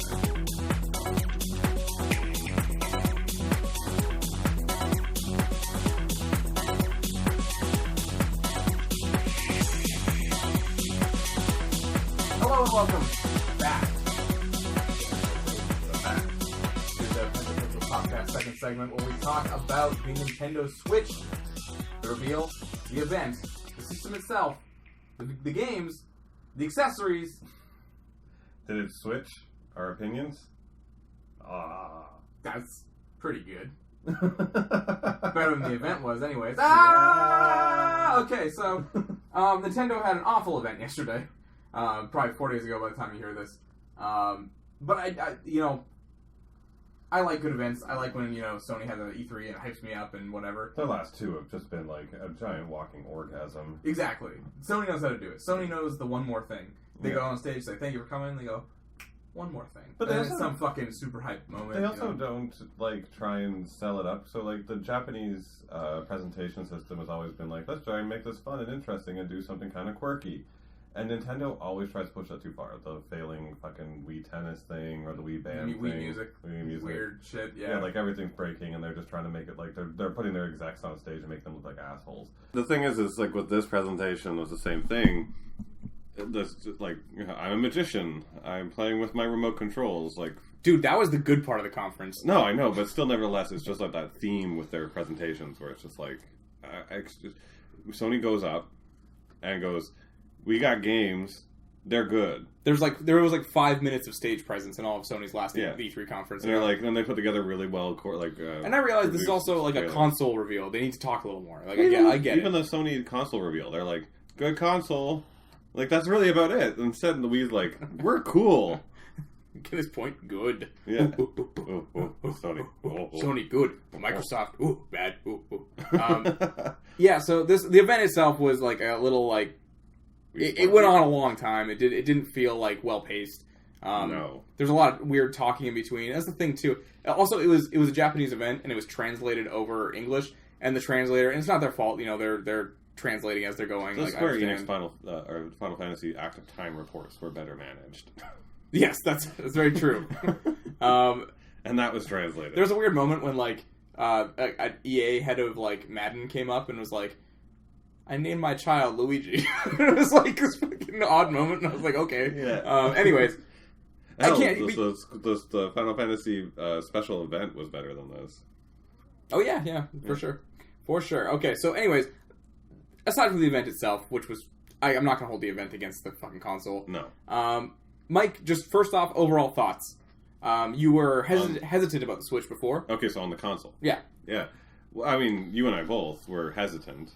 We'd seen the device. It didn't wow us. There is something cool about it, and the idea. I like the idea of just popping my console up and walking away with it. I do actually like that. I was weirded out by it at first and thought I'd never do it, but then I thought about it as well, and I thought that's kind of neat. Mm-hmm. I would like if I don't have the TV anymore and my partner is watching or something, I can just pop it up. Or they're watching TV and you have your little tablet. I could just pop it up and sit next to them on the couch. I don't have to go find another TV. I just can sit on the couch next to them. Yeah, exactly. Which is awesome. Because me and you are both not get on the bus and play a game people. No. I don't like playing games on the bus or public in general, really. No. That's not something I do. Even on planes, I don't really do it. Plus, I like... when I travel, I like looking out the window, and if I'm in a group of people where I'm traveling, I'm talking to them. Yeah, that's true too. Yeah. I love road trip conversation, So I mean, I like that context. I have no interest in the popping off of the two side controllers for fun party. And then they're showing the connection of how it connects to the wrist strap, and they're like, this makes a little tiny controller. I'm like, the Wii controller was a square box that cut your hands apart in the first place. We all plugged in the fucking Cube controllers into that thing. Yeah, or the Pro controller. Don't bother with that stupid shit, personally, and don't care about having mini controllers. I don't care either, but that being said, I do think the 1-2 Switch game looks fun, because my parents are coming down in March. I probably won't have a Switch by then, but if I did, that's something surely they would be interested in, just having a drink, goofing around with, Yeah. 1-2 Switch is not something I'm gonna, sit down and be like, I'm really gonna get fucking into this. But, it can be a fun little distraction. I could see myself doing it with my mom. She had a thing for a Wii game at some point. Okay, so let's go over the system itself. Yeah. There's some graphic stuff here. It's using an NVIDIA chip, whatever. Who fucking cares? It includes 4 gigabytes of RAM. The Switch's announcement, the proprietary cartridges contain a 16 gigabyte capacity. And Nintendo is recommending developers fit games onto a 32 gigabyte card, and that the system will support an internal bus speed of 5 gigabytes per second. Standard internal storage is 32 gigabytes. It's low. That's not a lot. No, that's very low. But what was your impression? not just on the specs, but like after seeing all of this, were you more excited than you were before? Yes. Far more convinced? I have been more convinced in seeing I'm more excited than I was before. Yes. More due to the games than anything that more due to the games. The console's actually doing. I'm really not just 2 games. I'm not really like into the gimmicky stuff. Like I think there's some cool things in there, but like end of the day, that's not where I'm going to be spending majority of my time. I doubt. Battery life. This is scary. This is the weird one. This is, and again, not for us probably, because again, we're not going to be probably. No, even if it is for myself, if you're going to give it a battery life, what do you normally read? 4 to 6 hours, 5 to 6 hours. You know, like it's a very small range. A span where they're like literally human capacity. Just like we can't figure out exactly what time it's going to go out. It's approximately this. We're going to know that like someone's walked around with this thing, and between 5 to 6 hours, usually this thing starts to die. They're like 2.5 to 6.5. They're like, anytime. So when you turn it on or not, it will die. And they even clarify within that, it's important to note that those figures quoted by Nintendo are playtime estimates. They're fucking estimates. Yeah, which means that the more powerful a game is, the more quickly it'll drain it. Which means Skyrim's going to suck the battery out of it. Oh, yeah. So like everyone's like, oh, Skyrim on the go. Yeah, for like 20 minutes. 45 minutes. Yeah. You can't Fusrado on the bus for very long. There's a charger for it, though? Yes, there's a ton of accessories that are very overpriced. Let's go over that, actually. There is a portable charger, and it's big. It's a big clunky like square. It doesn't have foldable prongs in it or anything, which is a lot of people are disappointed in. Yeah, that's something that like. So it's like a big box you attach to it, and it charges it. Yes. How? Solar power? I have no fucking idea. You got to plug it in. So like you charge another battery to plug it in to take that battery to charge it in. Like that's fucking stupid. Yeah. So if you say you have your fucking Switch and you have it up to your main TV, and let's say your partner's like, hey, get off, I want to watch, I don't know, Gilmore Girls Season 8 or Price is Right Season 28. Does she watch Price is Right? No, I watch Price is Right. Or whatever. And then let's say you want the big screen experience. You're like, oh, fuck, okay, she gotta watch this. I'm gonna go up to the other TV. You need another dock. Right? Because you want to put it in the thing, dock, go on the TV. Yeah. That's going to be run you an extra $90. Quite a bit. Seriously. Yes. And that's US dollars. Canadian is probably going to be like 109 or something. All right. So, Joy-Con controllers. You can purchase one for $49. But each controller has slightly different functionality. So you're going to want to buy them in twos because you're going to need 2 at all times probably for the sides of the thing. If you want any more of those, it's going to be... They sell both pieces? Yeah, they sell both pieces individually, or you can buy it together, and that's going to run you $79. Jesus. US. Which is, look, if we were to buy a PS4 controller right now, it would probably run us roughly that much, right? I think they're like 60 bucks, 59, something like that. Yeah. Controllers have always been expensive, but that's also on consoles that are more powerful, have bigger libraries right now. It's just... It's weird because they announced the console price of the Switch is going to be $299, and that's a good price. Yeah, it's a good price. But it seems like if you want to have a social experience with this thing, which many people will probably, they're going to nickel and dime you to death on all this other stuff, right? A Pro controller, which is basically a standard controller for the Switch, that'll run you $69.99. The whole thing about the Wii is the social aspect, right?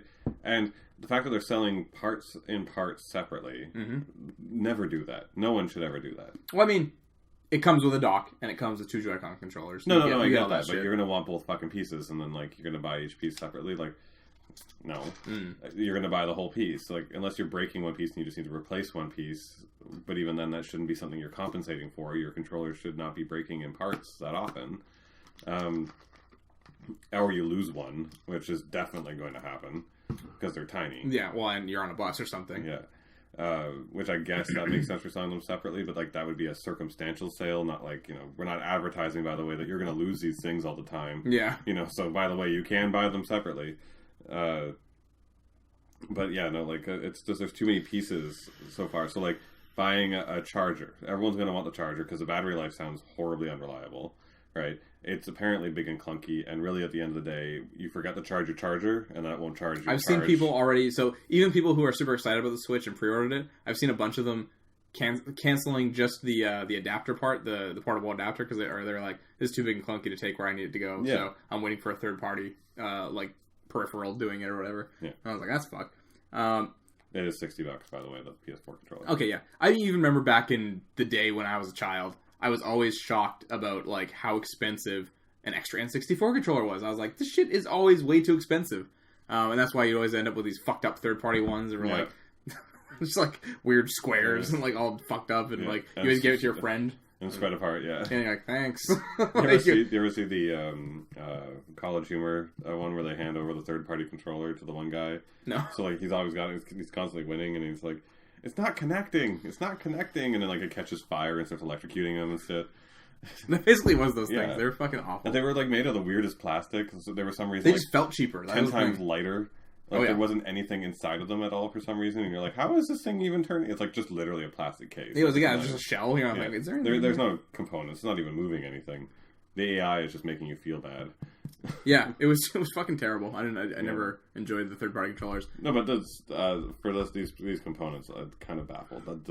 That's not good. So it's coming with so the Switch comes with 2 Joy-Con controllers, a handful of accessories like 2 wrist straps, a Joy-Con grip, and a USB Type-C AC adapter. So the components to actually turn it on. Yeah, all the things you'll need. That's what it comes with. So you want anything extra, like it doesn't come with a Pro Controller. So someone like me and you would definitely want a Pro Controller, play games normally, and you know. What would you like to go down? Would you like to go down the games now? Yeah. Oh, it's also not region locked, which is interesting. Yeah. I've never been a person who is. Have you ever imported a game? PS2 days. Yeah. PS2 days when there were all those Japanese titles out there that you couldn't get because at the time the Japanese market was releasing all the hot shit. Yeah. Because like now it's not. Well, it has hot shit, but most of the time it's not even region locked. At most of the time, like, you still get them. Mm-hmm. But like back then you would do the burn CDs because like you get the demo disc with like the Japanese content that would only be Japanese, and then you'd be like, oh okay, so like I'm never gonna play this, so I'll get a burn copy and like crack my PS2 and then do the region lock bullshit, blah blah blah. Like I've done that before for sure, but ever since then, no. No, the last time I ever had to even think about that was I imported Breath of Fire 3 on PSP from Europe.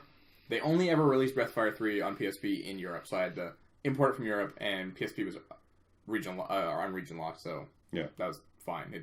That's the only time I had to like look into it and be like, wait a minute, will this play? Yeah. I've never really ever. So yeah, I can't see myself doing it now, but interesting. It's always a thing that I see people appreciating, probably very hardcore people, but also, you want to talk about the Joy-Cons like fucking HD Rumble? No. Stupid name, HD Rumble. Like, okay. That doesn't even describe what it does. They're like HD Rumble, and it's like, oh, vibration pack? Yeah. Like, that's about it. Rumble pack? Yeah. Really called it Rumble pack. So the HD Rumble, if you haven't watched it or you want to reiterate it, in each Joy-Con grip, you'll be able to feel the sensation. They keep comparing it to ice cubes. I'm not sure if it's only ice cubes. I assume they mean you'll be able to feel like the weight or the sensation of... It's not the weight. The sensation. The, like, 1 ice cube in a glass, or 2 or 3, and then water filling in it. Yeah. And I think that's interesting. To give it the sensitivity of like a physical object in your hand to create that kind of immersion. Like, I mean, we were just talking about before was the Rumble packs on our current controllers are now integral.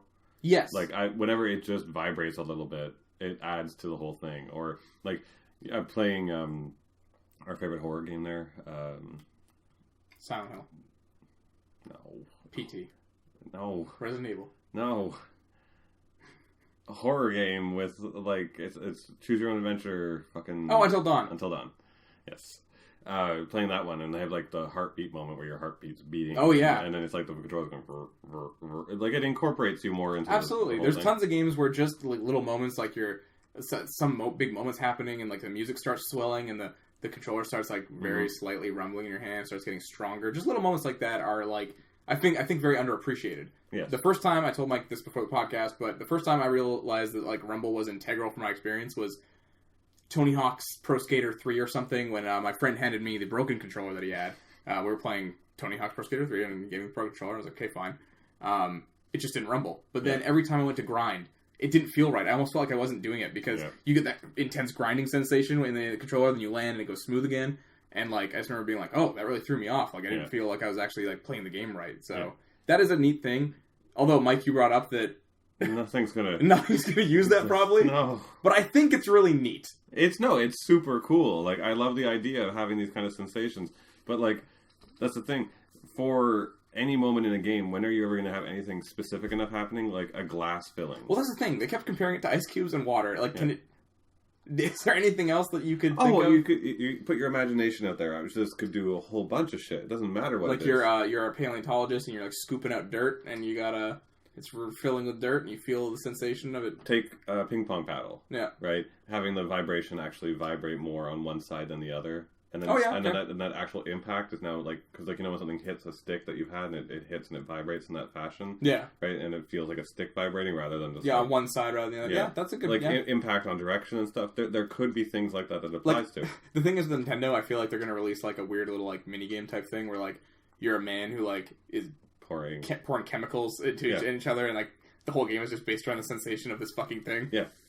No, totally. But that's the thing. Like, but once you get into a game where you're like in fucking Zelda, you're never doing anything specific enough to worry about the sensation of a ping pong paddle hitting on the same side. Even if you're playing Zelda and you're like, I want the sensation of the sword vibrating when it collides with another person's sword, and it's going to feel the same. I'm not going to notice. I'm doing that so often. I'm going to just be like, all right, that's the vibration. Like, that's the thing about the vibration we currently have. I don't even pay attention to what the vibration sensors are. They're just incorporated as part of the game. Yeah. But they're very subtle. The ones where it takes up and it's like, right in your hand, and like if you put it down on the couch, it starts dancing. Yeah. I'm like, fucking game, Jesus. Have you ever... I've scared myself multiple times when like a cutscene's come on and I'm like, oh, it's like Metal Gear or something. I've strapped myself in for a long one. I put it down on the table, and then all of a sudden it's like, and it just starts like oh god, the noise, and then I pick it back up and hold it in my hands, like, Jesus. Have you ever had it where, like, you're playing a game you've even played before, and then you put it down, you walk out of the room because the sequence going on, you're like making yourself a drink or something, and then in the other room you hear everything's falling over, the dogs run away. And you're like, what the fuck was that? What did that? And you're just like, oh, it's you don't realize. Right. Yeah, because it's so quiet when it's in your hands, and when you put it down, it's just fucking intense. Anyways, we're here to talk about the games. The system itself looks fine. Yeah. It's what it was in that preview. At the end of the day, I think the accessories are too much, and they're not fun to me. Also, the storage seems really low, 32 gigabytes, but I guess because it's on cartridges, it won't matter as much. I guess unless you're digitally downloading the stuff. And I would want to be doing that, which is a big minus for me. Yeah, I guess you personally would have to invest in a larger flash memory, whatever the fuck then, I guess. Yeah, or whatever, because, like, and that's the thing, too, like, even with its online capacities, is the wireless as strong as the PS4 was? PS3's was pretty shitty. I couldn't do any of the online stuff I wanted to do with the PS3, and even downloading games was like a fucking day's worth of trial. If I did it on doing wirelessly, it was always telling me whenever I download anything, just please hook up directly to the thing, and I'm like, I don't have an Ethernet cord that reaches to my TV. I'm sorry. Fuck that. You know, so if it's the same thing with this, I'm like, fuck, I don't want that, and I hate having physical discs around. I'm done with physical discs. But as for the actual device, I have to say that there is something interesting about it. Based on device without games, I'm more inclined to get one now than I was before. Mm-hmm. I still won't run out and buy one. No, I'm not running a pre-order right now at all. No, or even when it comes out. Like, I might even... as it would stand with, like, just the machine and just the knowledge of Nintendo, I would probably wait and see what would happen. But then we bring in the games.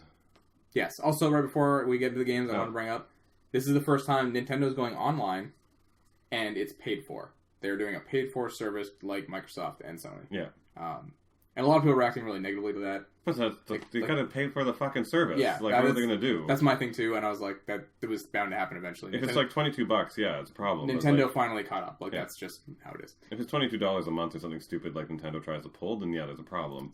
Some things they didn't address, which... Did they tell the price of the service? No, they didn't. But they said it's free for the first, 6 months, and then you have to pay for it. Okay. Okay, so...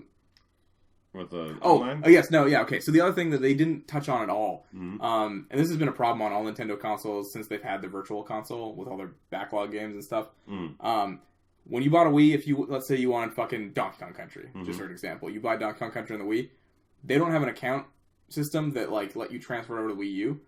It would just be like, you're a new player, you need to buy Donkey Kong again. You're like, oh, okay, I'll buy Donkey Kong again.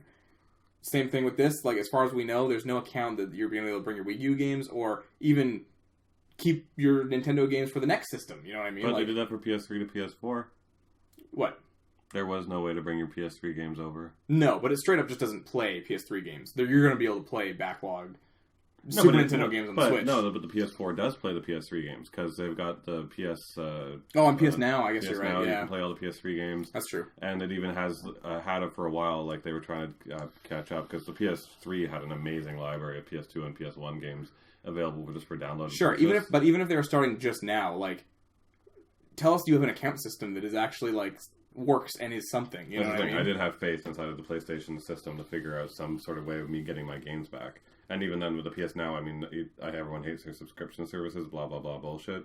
But I love having that, and the library's been growing, and I've played 6 games off of it. I have never thought I'd ever play because I can just pay $9 and get whatever I want, whenever the fuck I want it.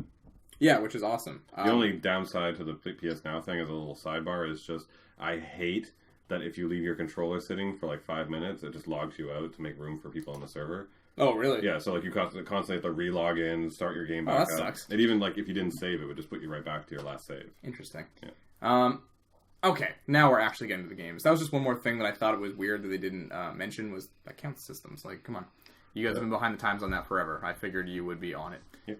Okay, so the launch lineup for the Switch is not great. No. Honestly...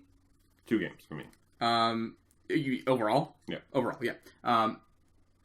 So the launch itself, they have a big heavy hitter for them. They got Legend of Zelda: Breath of the Wild coming out launch day. Which, as we've talked about before with this game, is that Kyle and I are both like not interested at all. And if this is your first time listening, I'm a Zelda fan. Huge, and so am I. And are you a big Zelda fan? Yeah, like we're not Zelda fans. No, that's the thing. I've played everyone except for Skyward Sword. Yeah, me too. I think.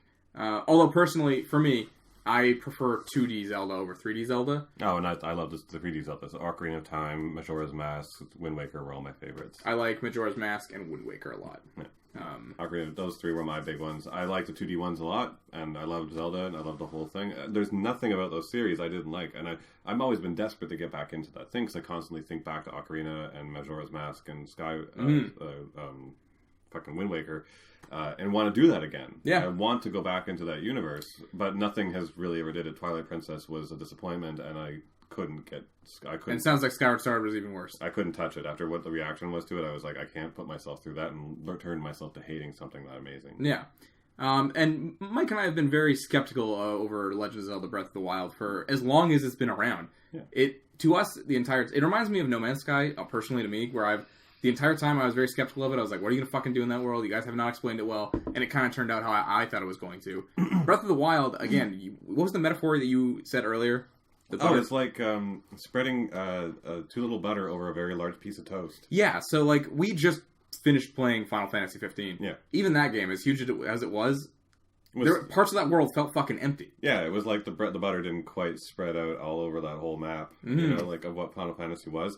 And this thing looks bland. It's not as bad as Metal Gear Solid 5 Desert Bland, but it looks bland. Yeah. It is a lot of grass and mountains and trees that have nothing in it, and they kept putting fucking haze like they're in fucking China, and there's smog rolling in every 5 minutes.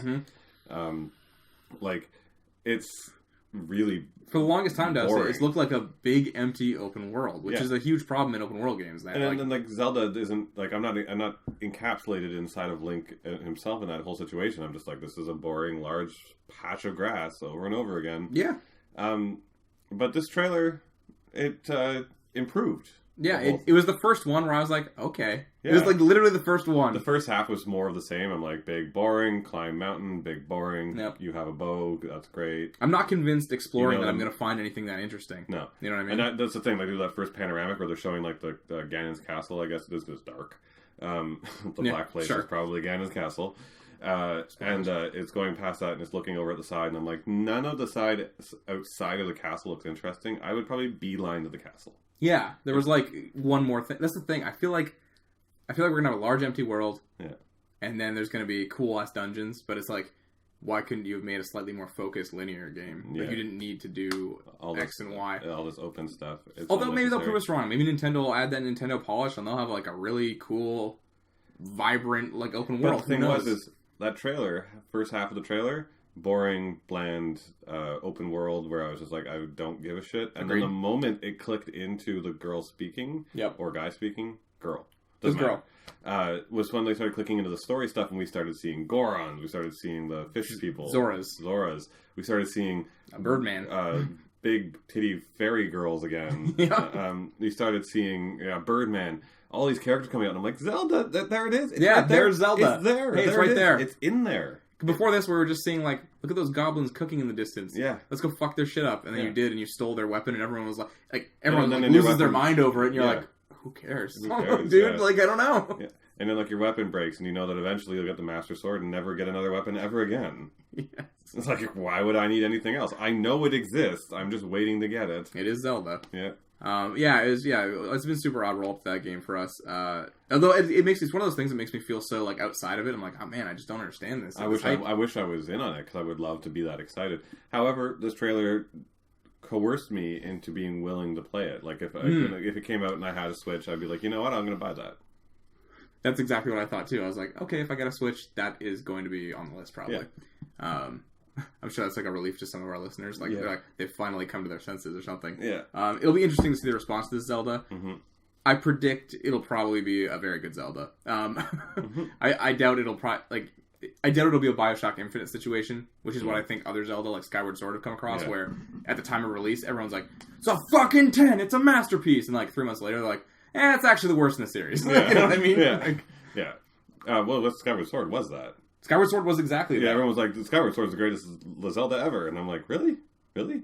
And then you ask really 3 weeks later, and they're like, no. No, they were like, don't even turn it on and you'll be upset. Yeah. You know, like, I was like, okay. Okay, so that was one of the launch games. Then they have the 1-2 Switch. That's the party game type thing where they're very focused. They kept saying eye contact in this. And it's a lot of games where every person, to the two people have, each have a piece of the Joy-Con, and it's like a draw. Or what do you call that? A gun draw? Yeah. Yeah, a gun draw where But you're looking at each other, but you have to look at the screen to see the reaction. And that was the thing about the Wii, was you're still playing the game by watching the screen. Mm-hmm. They're trying to create this AR, like augmented reality situation where you're playing with the control sticks, which is basically you... But you're going to turn to the screen as soon as you click it to see who won. Yeah. You're not going to... Even then, you're going to be probably staring at the screen and going like this or something to try and register it. So you're going to try and find some way to put it in between you, but then one person won't see it. This does not seem ergonomical in any fashion. There's a milk game that I really want to try out where you might get to milk an udder, which is really, really cool. And keep really strong eye contact while you jerk off. I'm winning, mother.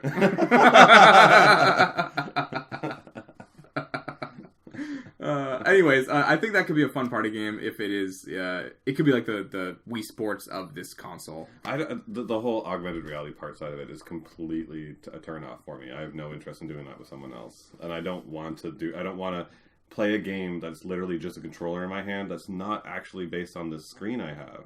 You know, I want to see what's going on in my game. I want us to be incorporated into the game, and that's what I loved about Wii Sports and everything else, was that it was about what was on the screen.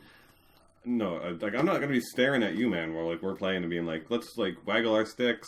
Oh yeah, it's going to happen. And you're going to fucking love it. You're going to make eye contact with me and we're going to cross the streams. Next up is Super Bomberman R. It just looks like a new Bomberman game, which Bomberman games are always fun. They're a ton of fun. I've been a Bomberman fan for a long time. Me too. But they're good just to turn on. But Bomberman to me is only truly honestly fun in multiplayer versus. That was the only time I ever that was it. I agree. Except for one instance when I was a child, I got obsessed with Bomberman versus Wario. And it was just a Bomberman game. You had a Wario sprite. You could be Wario or Bomberman. And I played the single-player campaign all the way through on that game. And I fucking adored it. Oh. It was on original Game Boy. Really, the original SNES Super Bomberman, that was what got me hooked. And we turned that on. And there is a single-player version of it, which was the old classic, just literal, Zelda crawl and then just drop bombs and go through the dungeons. Mm-hmm. But the versus mode in it was 21 hours straight. It's so fun. Of fucking getting stoned and drunk as a teenager playing Bomberman and screwing your friends up when they go into a corner and then just dropping a bomb behind them and running around. I love Bomberman's design. He's so cute. He's cute. Bomberman 64, the first one that came out, that was actually a ton of fun. We can make the pumped up super bombs and nuke people. I really like every Bomberman game I've played. I know that they did that weird gritty reboot, but I never played that one. Next up is Just Dance 2017. It's a fucking dance game. It came out last year. This is just 2017 instead of 2016. Mm-hmm. Skylanders Imaginators, just a Skylanders game. Apparently, those games are not selling very well anymore. No? No, they're on the way down decline, so that fad seems to be over. Hmm. Which is also interesting, actually, Nintendo didn't mention Amiibos at any point during this. Yeah, you're right. Yeah, no Amiibos. I thought for sure, because this is a fucking weird tablet that you just... I saw the greatest idea on Twitter. Mm-hmm. Tell me this would not be a brilliant idea.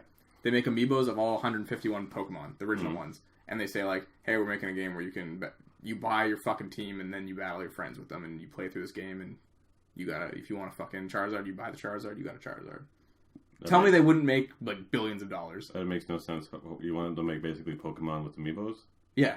And then actually, like... I go to the store, battle. I buy a Charizard, Yeah. and, like, you go on the store and you buy a Blastoise, or whatever, your whole team, and we sit down on this tablet, and we will tap them in, and then on the screen, we're battling. But you have to, like, choose the attacks and actually fight each other like you would in an actual game? Yeah, whatever. Doesn't matter. That's just Pokemon. The Pokemon would do that, not Nintendo. What? Doesn't make any sense. No, but I'm saying, you monetize them, you make the fucking figures. Yeah. And you make people buy their teams. Yes. That'd be money grubbing, and like, yeah. Like, it'd be lucrative beyond all fuck. That's what I'm saying. Yeah. That's what I'm saying. Is it not like a brilliant, like, financial idea? Financial idea is amazing. That's what I'm saying. Yeah. Okay. Yeah. Because, like, otherwise, like, why just Pokemon? Nintendo would be like, have your Amiibos fight. Which would also be awesome if I could make them all look like my family.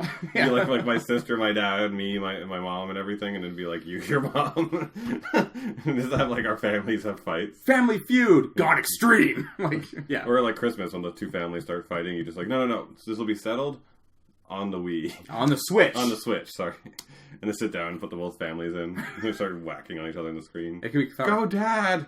So that was the whole launch lineup right there. No, Mario. No, Mario's not launch. Mario's not launch? No. Oh. No. See, this is where my thing was. Mario is going to be holiday 2017. Holiday this year. Wow, I'm not buying one for a while. Yeah, so I was immediately like, I'm getting it in Christmas. Like, that's what I thought. Yeah. I was like, I'm getting it around Christmas time. Yeah. Because that Mario game, I will get to it, looks fantastic. Yes. Anyways, so that's the whole launch lineup. It's basically Zelda. Okay, yeah, so... There was nothing else. We like Bomberman, but... No, there's nothing else there. There's nothing else there that I know any Nintendo fans would flip their lid for other than Zelda.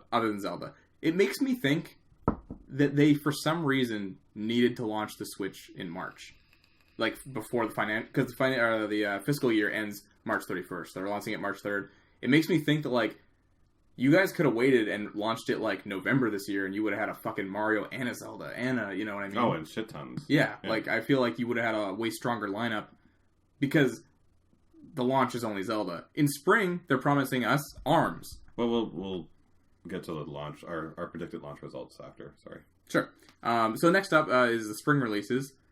These are all just vague dates. I don't think anything has a settled date yet. But ARMS, that's the fucking weirdo, like, punching spring arm thing. I think that again, looks I like don't fun. want to be looking at someone while I'm doing that. I want to watch the crazy-ass characters on the screen do it. You will. Okay. Yeah. So I don't want to have... it shouldn't be an eye contact game. That's not eye contact. Okay, good. No, only the 1-2 switch thing was all... They were very focused on, like, you will be making eye contact with. Like, okay.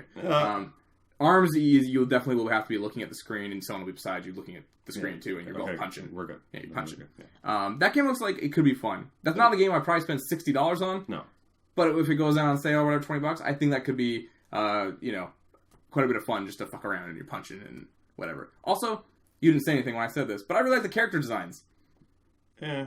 No? No. I like the twirly hair, and he's got the fucking twirly arms. I was looking at those thinking that there's so much better exaggeration. It reminds me of the old Nintendo style. Like, if you look back in old Nintendo manuals, like the art that was in those, it reminds me of that. I can totally see the inspiration and the source material for all of it. I feel like those could have been pushed a lot further. And much easier. I feel like they could have fucking named this game better, and also the characters better. The characters need to be renamed so bad. Ribbon Girl and Spring Man. It's just like rename all the characters. We're gonna go back to fucking Jumpman or Red Man with blue shorts. Vertical obese plumber. Yeah, they just literally name them what they are. Effeminate elf. Male dinosaur that lays eggs. Yeah. Business gorilla. You got this fucking tie on. Space Fox. Yeah, well, that's basically what he is, right? Star Fox. Yeah. Space Fox. Anyways, I think ARMS looks cool. I don't think it looks $60 cool. That's probably like something I would buy on sale later on or something. But I think it looks neat. Mario Kart 8 Deluxe. Mario Kart 8 is the fucking shit. So Mario Kart 8 Deluxe will be even more the shit. So I wish I had played it because I never got into the Wii U, and that was my drop off for Nintendo. But I literally think it is the best Mario Kart they've made. I love Mario Karts, I love all Mario Karts basically. Yeah, basically, at the end of the day, there's never one where you pick it up and I've ever been. Are there any ones where it was so bad it was like I had to turn this off? I didn't care for the Wii one personally. That was the only one. That was the only one I would. That's the one I didn't get sucked into. Every other one I've been like. As soon as I got a real controller, it was way better. Even then, something about it, I don't know what it was. I just didn't get sucked into that one. Every other one I played, which was all the main ones, Super Nintendo, N64, Cube, and now Wii U. All those I've gotten completely sucked into and wanted like almost 100% of those games.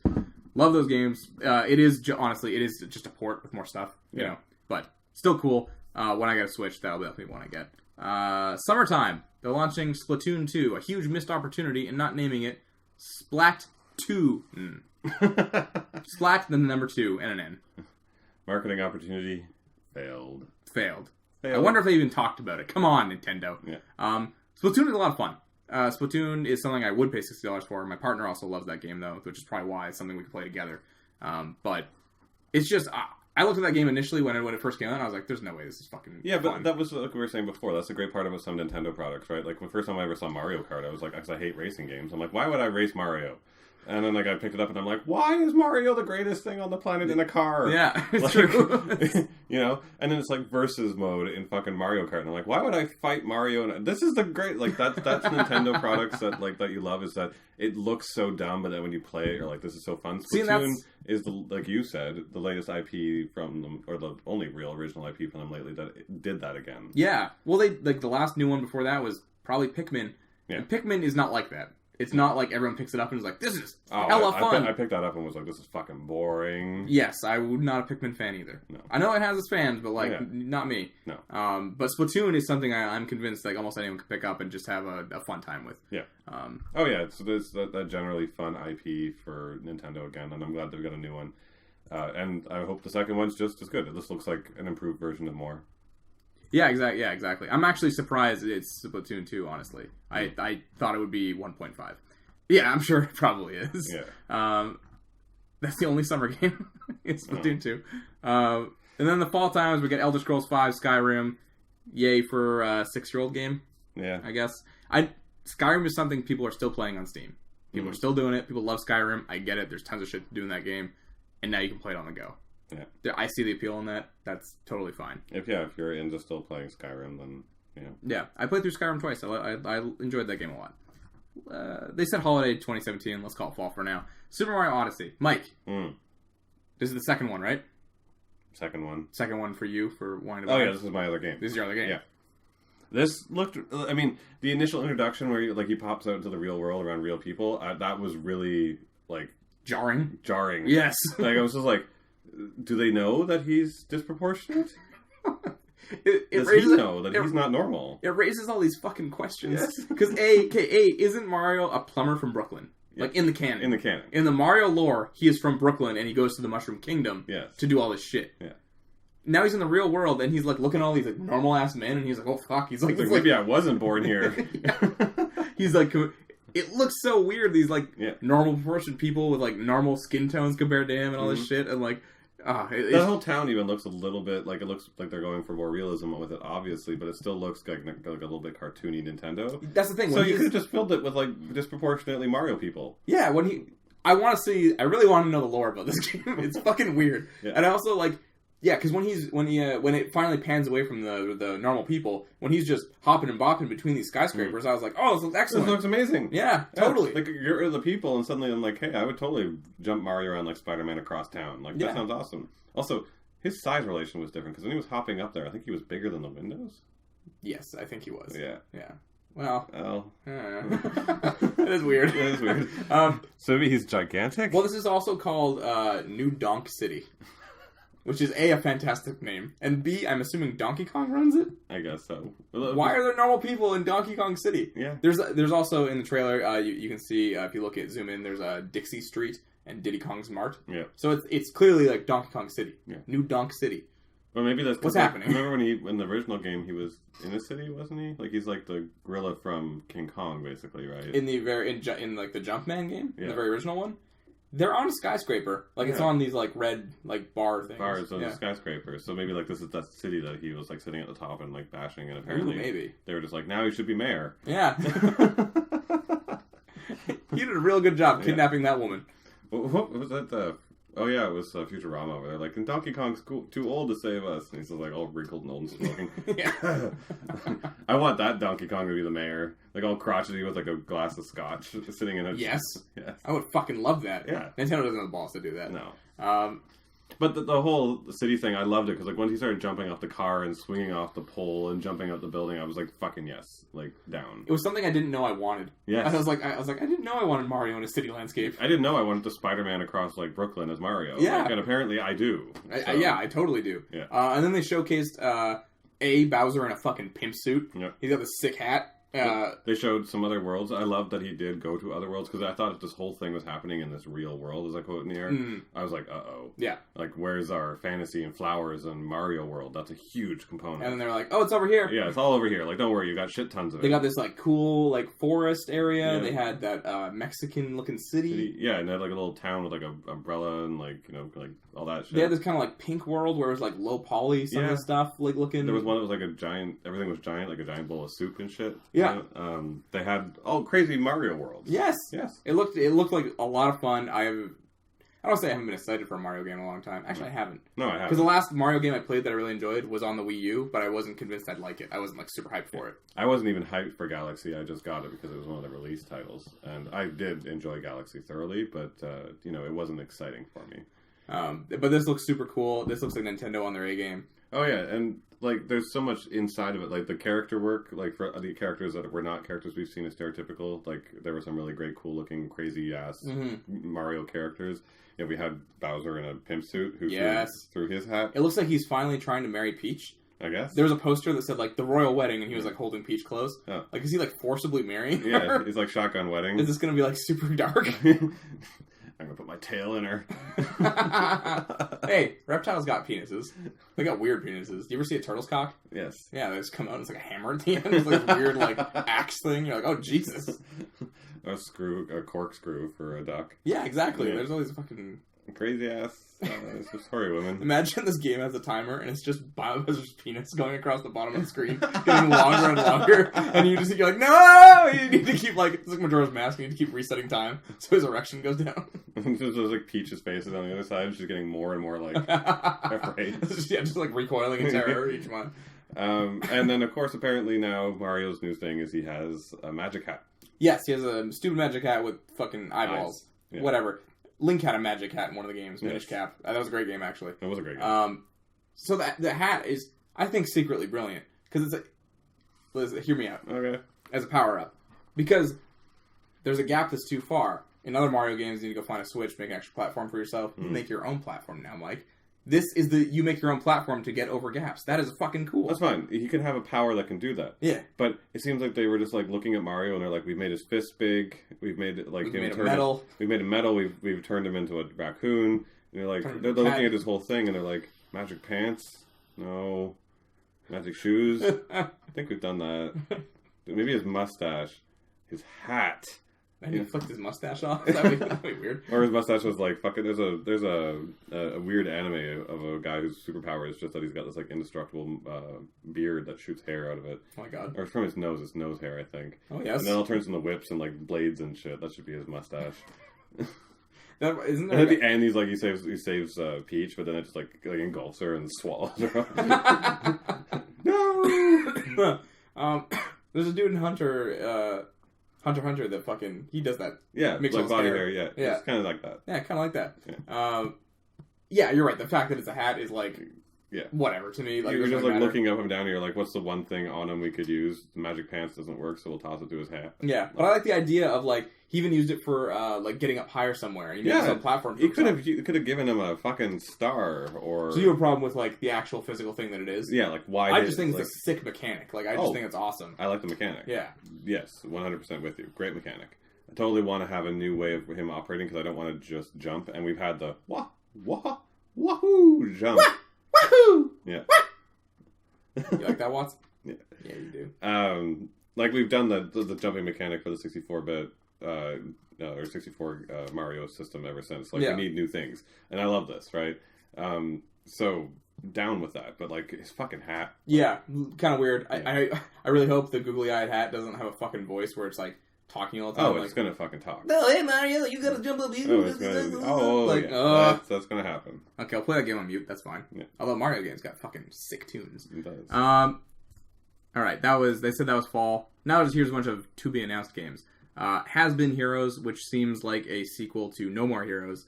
I like the way you introduced this and the fact that the guys just walked up. So again, part of the event was they had a guy from I guess it's Grasshopper Studios. Game Trust, the makers of Trine, is bringing Has Been Here. Oh, this isn't even what I thought it was. Never mind.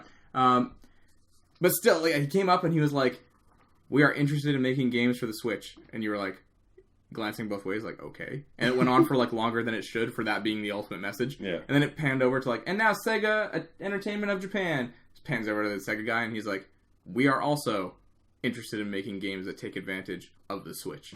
And they're like, yeah. And it was like, again, but it went on way too long for the ultimate point being fucking, that's all you're doing. I'm like, okay, that's fine.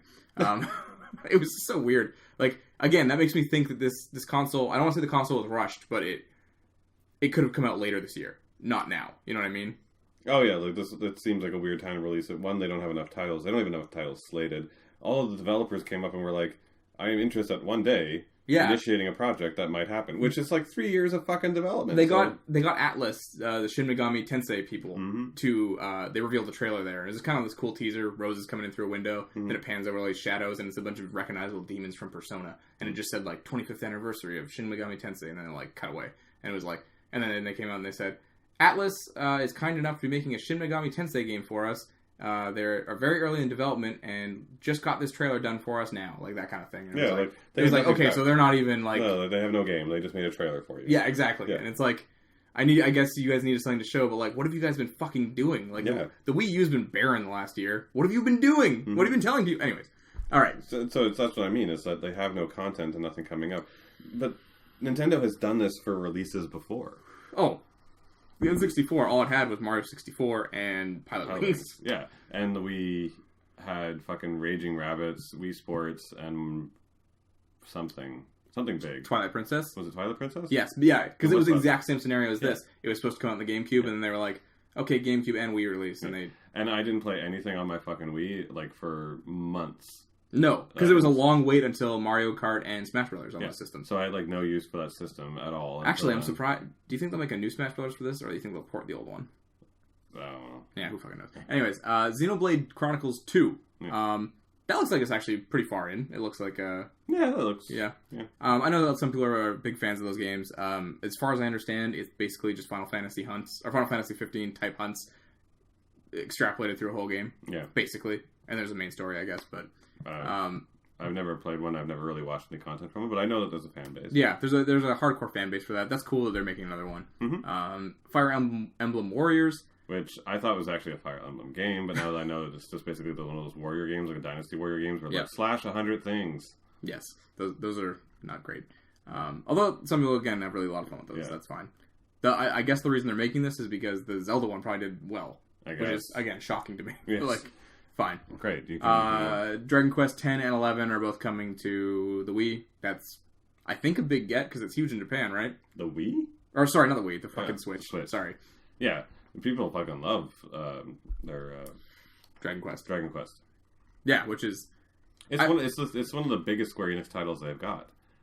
It's so big in Japan, it doesn't make sense to me. No, I know. You know? It's not as huge over here. Like, even to, like, the hardcore anime... Not even here. I'm talking, like, the in a dark corner room, doesn't talk to human beings, anime fan, like, who would, like, wish they lived in Japan every second of every minute of every day, doesn't play fucking Dragon Quest in Canada or, like, US. Like, most people I talk to have never touched it, but, yeah, in Japan, it's a huge title, because, like, you look at their list, they're like, Final Fantasy, Dragon Quest. Didn't they have to make some sort of, like, thing where they only release Dragon Quest games on Fridays now, because... people kept calling into work sick and not dropping out of school, but like leaving school and all this shit to get the new Dragon Quest games. It became too much of an epidemic. Yeah, that's huge for them. And I've looked at these games. No idea. They seem like really, I don't want to say average RPG, really normal looking RPGs. Yeah. You know? Like, I've never gotten it. I've seen nothing that's exciting about it. No, I agree. Yeah. Very weird. This is Shin Megami Tensei game.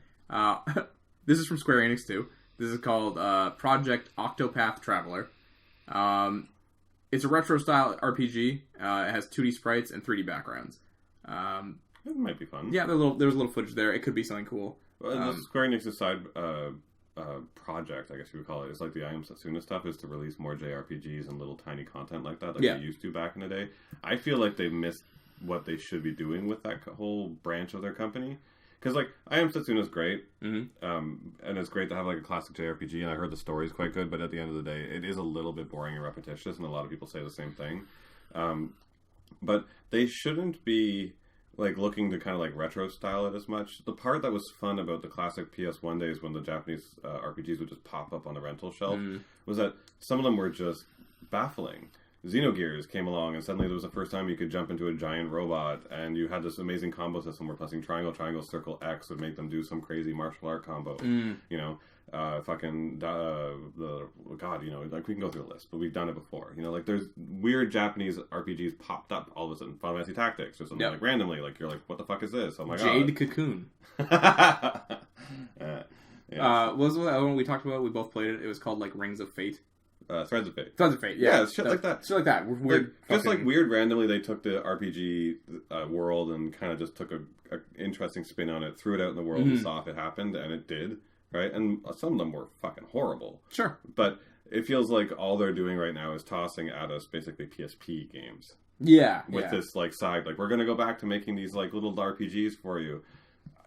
Go back to your drawing board, guys. Bring me something interesting. As a matter of fact, if you made that your focus for the Switch, I would be really excited about it. That's a good point. Portable to take that shit around. Yes. That's a great idea, Mike. I was just going to suggest that they fucking port Final Fantasy IX to the PS4. That's an awesome idea, though. I really like that. Yeah. Lego City Undercover. Lego games will probably be on every system for the rest of time. Yeah, they're great. Minecraft Story Mode. I played Minecraft for a while, and I really loved playing it. It was fun to play with friends and, like, try and build shit, and then, like, come back the next day and see, like, what they'd done to my house and be like, fuck. This is Telltale's Minecraft series. This is the, like, story mode. Like, I thought it was a story mode in Minecraft. No? Fuck. Okay, never mind then. Sonic Mania, that's that new retro-looking Sonic game. That actually looks really good. That was a good idea for a mobile thing. That fits perfectly there. Rayman Legends, the definitive edition. This is another 3-year-old game being ported to this console. It doesn't really matter. That's a great game, though. Don't get me wrong. Fucking Rayman Legends is a beautiful game, and it's a great platformer. Steep, that's that fucking snowboarding game from Ubisoft. Didn't get good reviews. I don't think anyone cares. Yeah. Fast RMX, some futuristic ship racing thing that's not F-Zero. Don't care. Redout. Oddly enough, a second F-Zero style game is coming to the Switch. Okay, cool. Yeah. Again, future. I Am Setsuna. There you go. It's getting ported here. Yeah. Hopefully more people play it. Again, it's a good choice for that kind of mobile RPG experience. NBA 2K18. Moving on. Dragon Ball Z Xenoverse 2. What's that? Dope.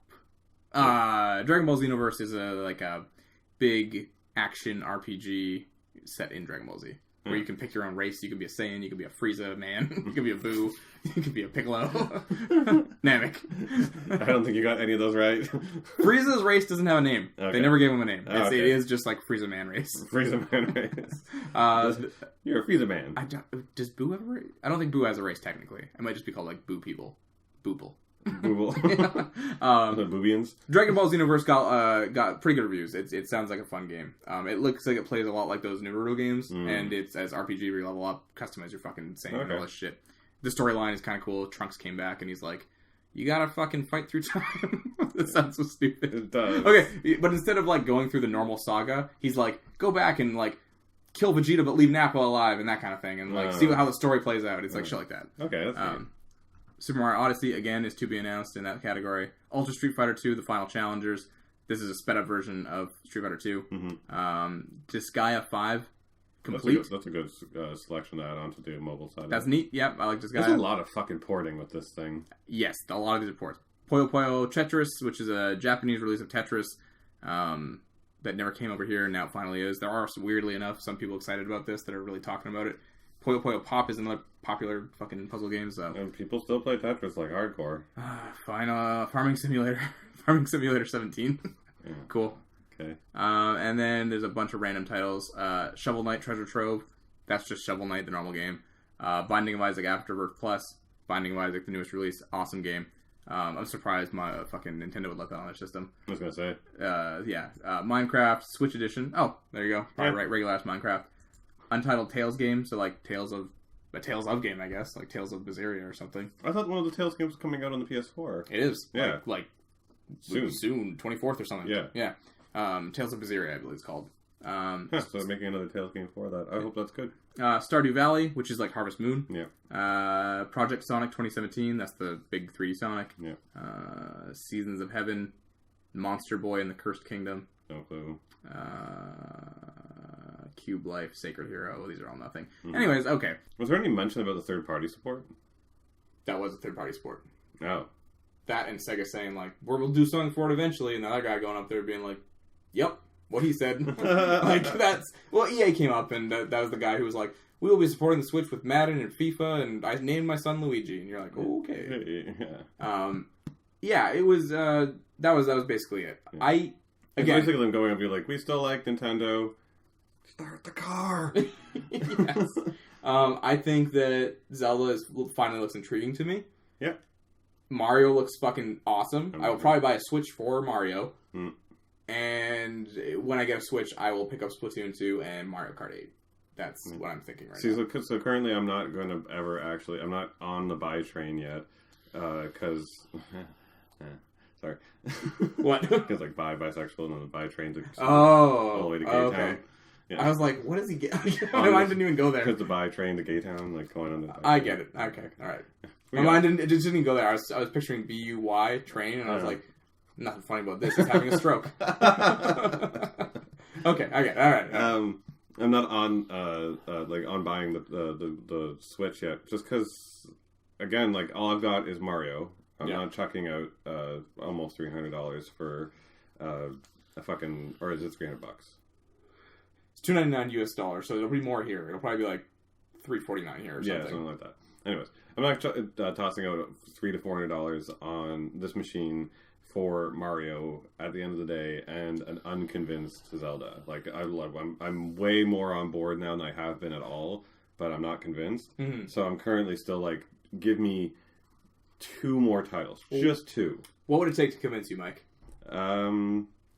A 3D Metroid first-person shooter, or not even first-person, third-person would be great. Just Metroid. Metroid, yes. Yeah, not a 2D side-scrolling stupid fucking mobile Metroid, like a Metroid Prime something. I was fucking hoping that they were going to do and one more thing, and just like all I needed to do was been like a black screen, and then like you hear some Metroid music slowly swell in, and a little ball rose up. Yeah, it's like, whoop, and it's like Metroid Prime or something. You know, like that's all you needed. Yeah.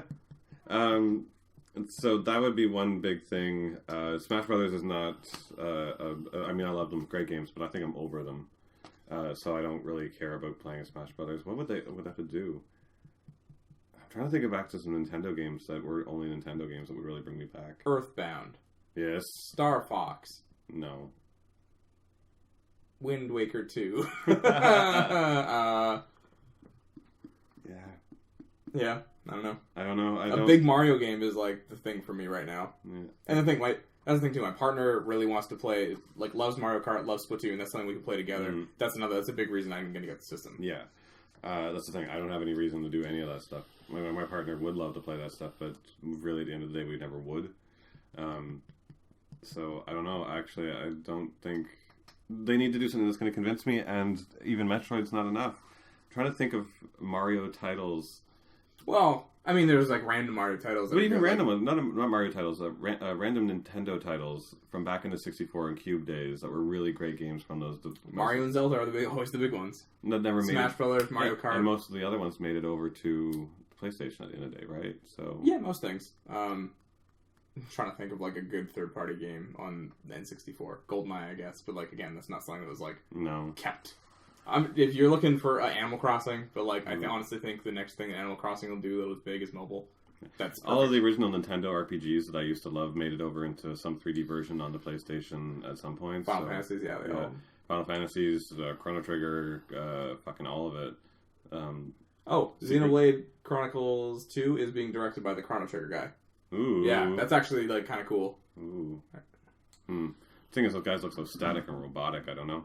So there's nothing there to really push me over. They'd have to come up with something. That'd be something new. Something new that was something impressive, that was probably even a little bit Japanese. Like, I want that classic Japanese Nintendo RPG, like really lost into its isms world. What if they did Super Mario RPG Legend of the Seven Stars 2? Oh, yeah. Oh. That'd be really cool. That'd be really cool.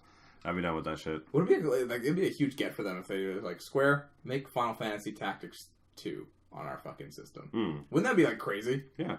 Or, actually, you know, a good pull for me, too, would be for them to bring, like, the Square-Enix JRPG, or just RPG factory they have, over to the Switch. That would be a huge convincing reason for me to go, right? So the last thing I want to do, just right before we close off, is take our predictions on what you think, because of how they've done this. Even though they've done it before, what do you think the sales are going to... Like, what do you think the power of this is going to be, right? Man, it's so fucking hard to say right now. Yeah. Like, it's a crapshoot. I mean, it's going to sell out immediately, like, do you want pre-orders. Me to, do you want me? I already have mine lined up. Sure, so, go. Okay. So I know for a fact, yeah, like, you're right. The day it comes out, it's going to be a huge hit. Everyone's going to run over and just be like, Nintendo things! I don't think there's been a system launch that, like, hasn't sold out in the last couple generations. So, of course, it's not going to be, like, they're going to be reporting back and going, Nintendo didn't sell. Like, it's going to sell. Yes. Right? And everyone's going to pick up the Nintendo thing and go, oh, there's nothing on this. Right? There's only Zelda. So the next question is, can they do that again in today's market, which is a hungry, fast-paced, come out tomorrow market, compared to like when they could do it before, when they're like, people like Nintendo enough. Yeah. I don't think they do anymore. So I think there's going to be some sort of repercussion from that. Yeah. And that's going to really affect Nintendo. Like, you think how fast do you think it's going to drop off? Oh, 6 months. Yeah. Yeah, like within the 6 months, it's going to be so drastic. Like as soon as their like scarcity is gone, like as soon as they start like... Yeah. And my reasoning for this is that while it's not a Nintendo product, while it's not Nintendo tied, right? Nintendo's worth, or whatever the fuck it was called when Pokemon Go came up, when everyone thought Nintendo had made it. Yes. Shareholders are fucking stupid. I know. Shot up so massively, but the moment they found out, it plummeted further down than it was before. Yeah. You know? Like... That's what it's going to be. Well, actually, after the Switch reveal, it went down 5%. That's normal. Yeah, which is like, oh, okay. Yeah, that's normal. That again, I don't read too much into the shareholders. I just find it like kind of funny. Yeah, but like the Go Pokemon Go is a perfect example, right? Like everyone's like, oh, Nintendo, they've got shit again, and then they found out and they're like, oh wait, they're still a piece of shit. Like, and they went down further than they ever were before. Yep. And then like they're sitting down there and the Switch is their savior. It'll boost them up because everyone's going to run back to their, like, you know, their baby phase. Like, I've got fucking 45-year-old friends who are, like, you know, still putting Mario stickers on their fridge. Yeah. They're running around for anything Nintendo related. I'm sure they're going to go out and buy it, but will they be too discouraged at this age, at this time, with that market, right? Because in the end of the day, the market that remembered them as kids is getting older. Yep. I don't think they'll tolerate it, so I think it's going to cause some sort of repercussion for the company. I could totally see that. Yeah.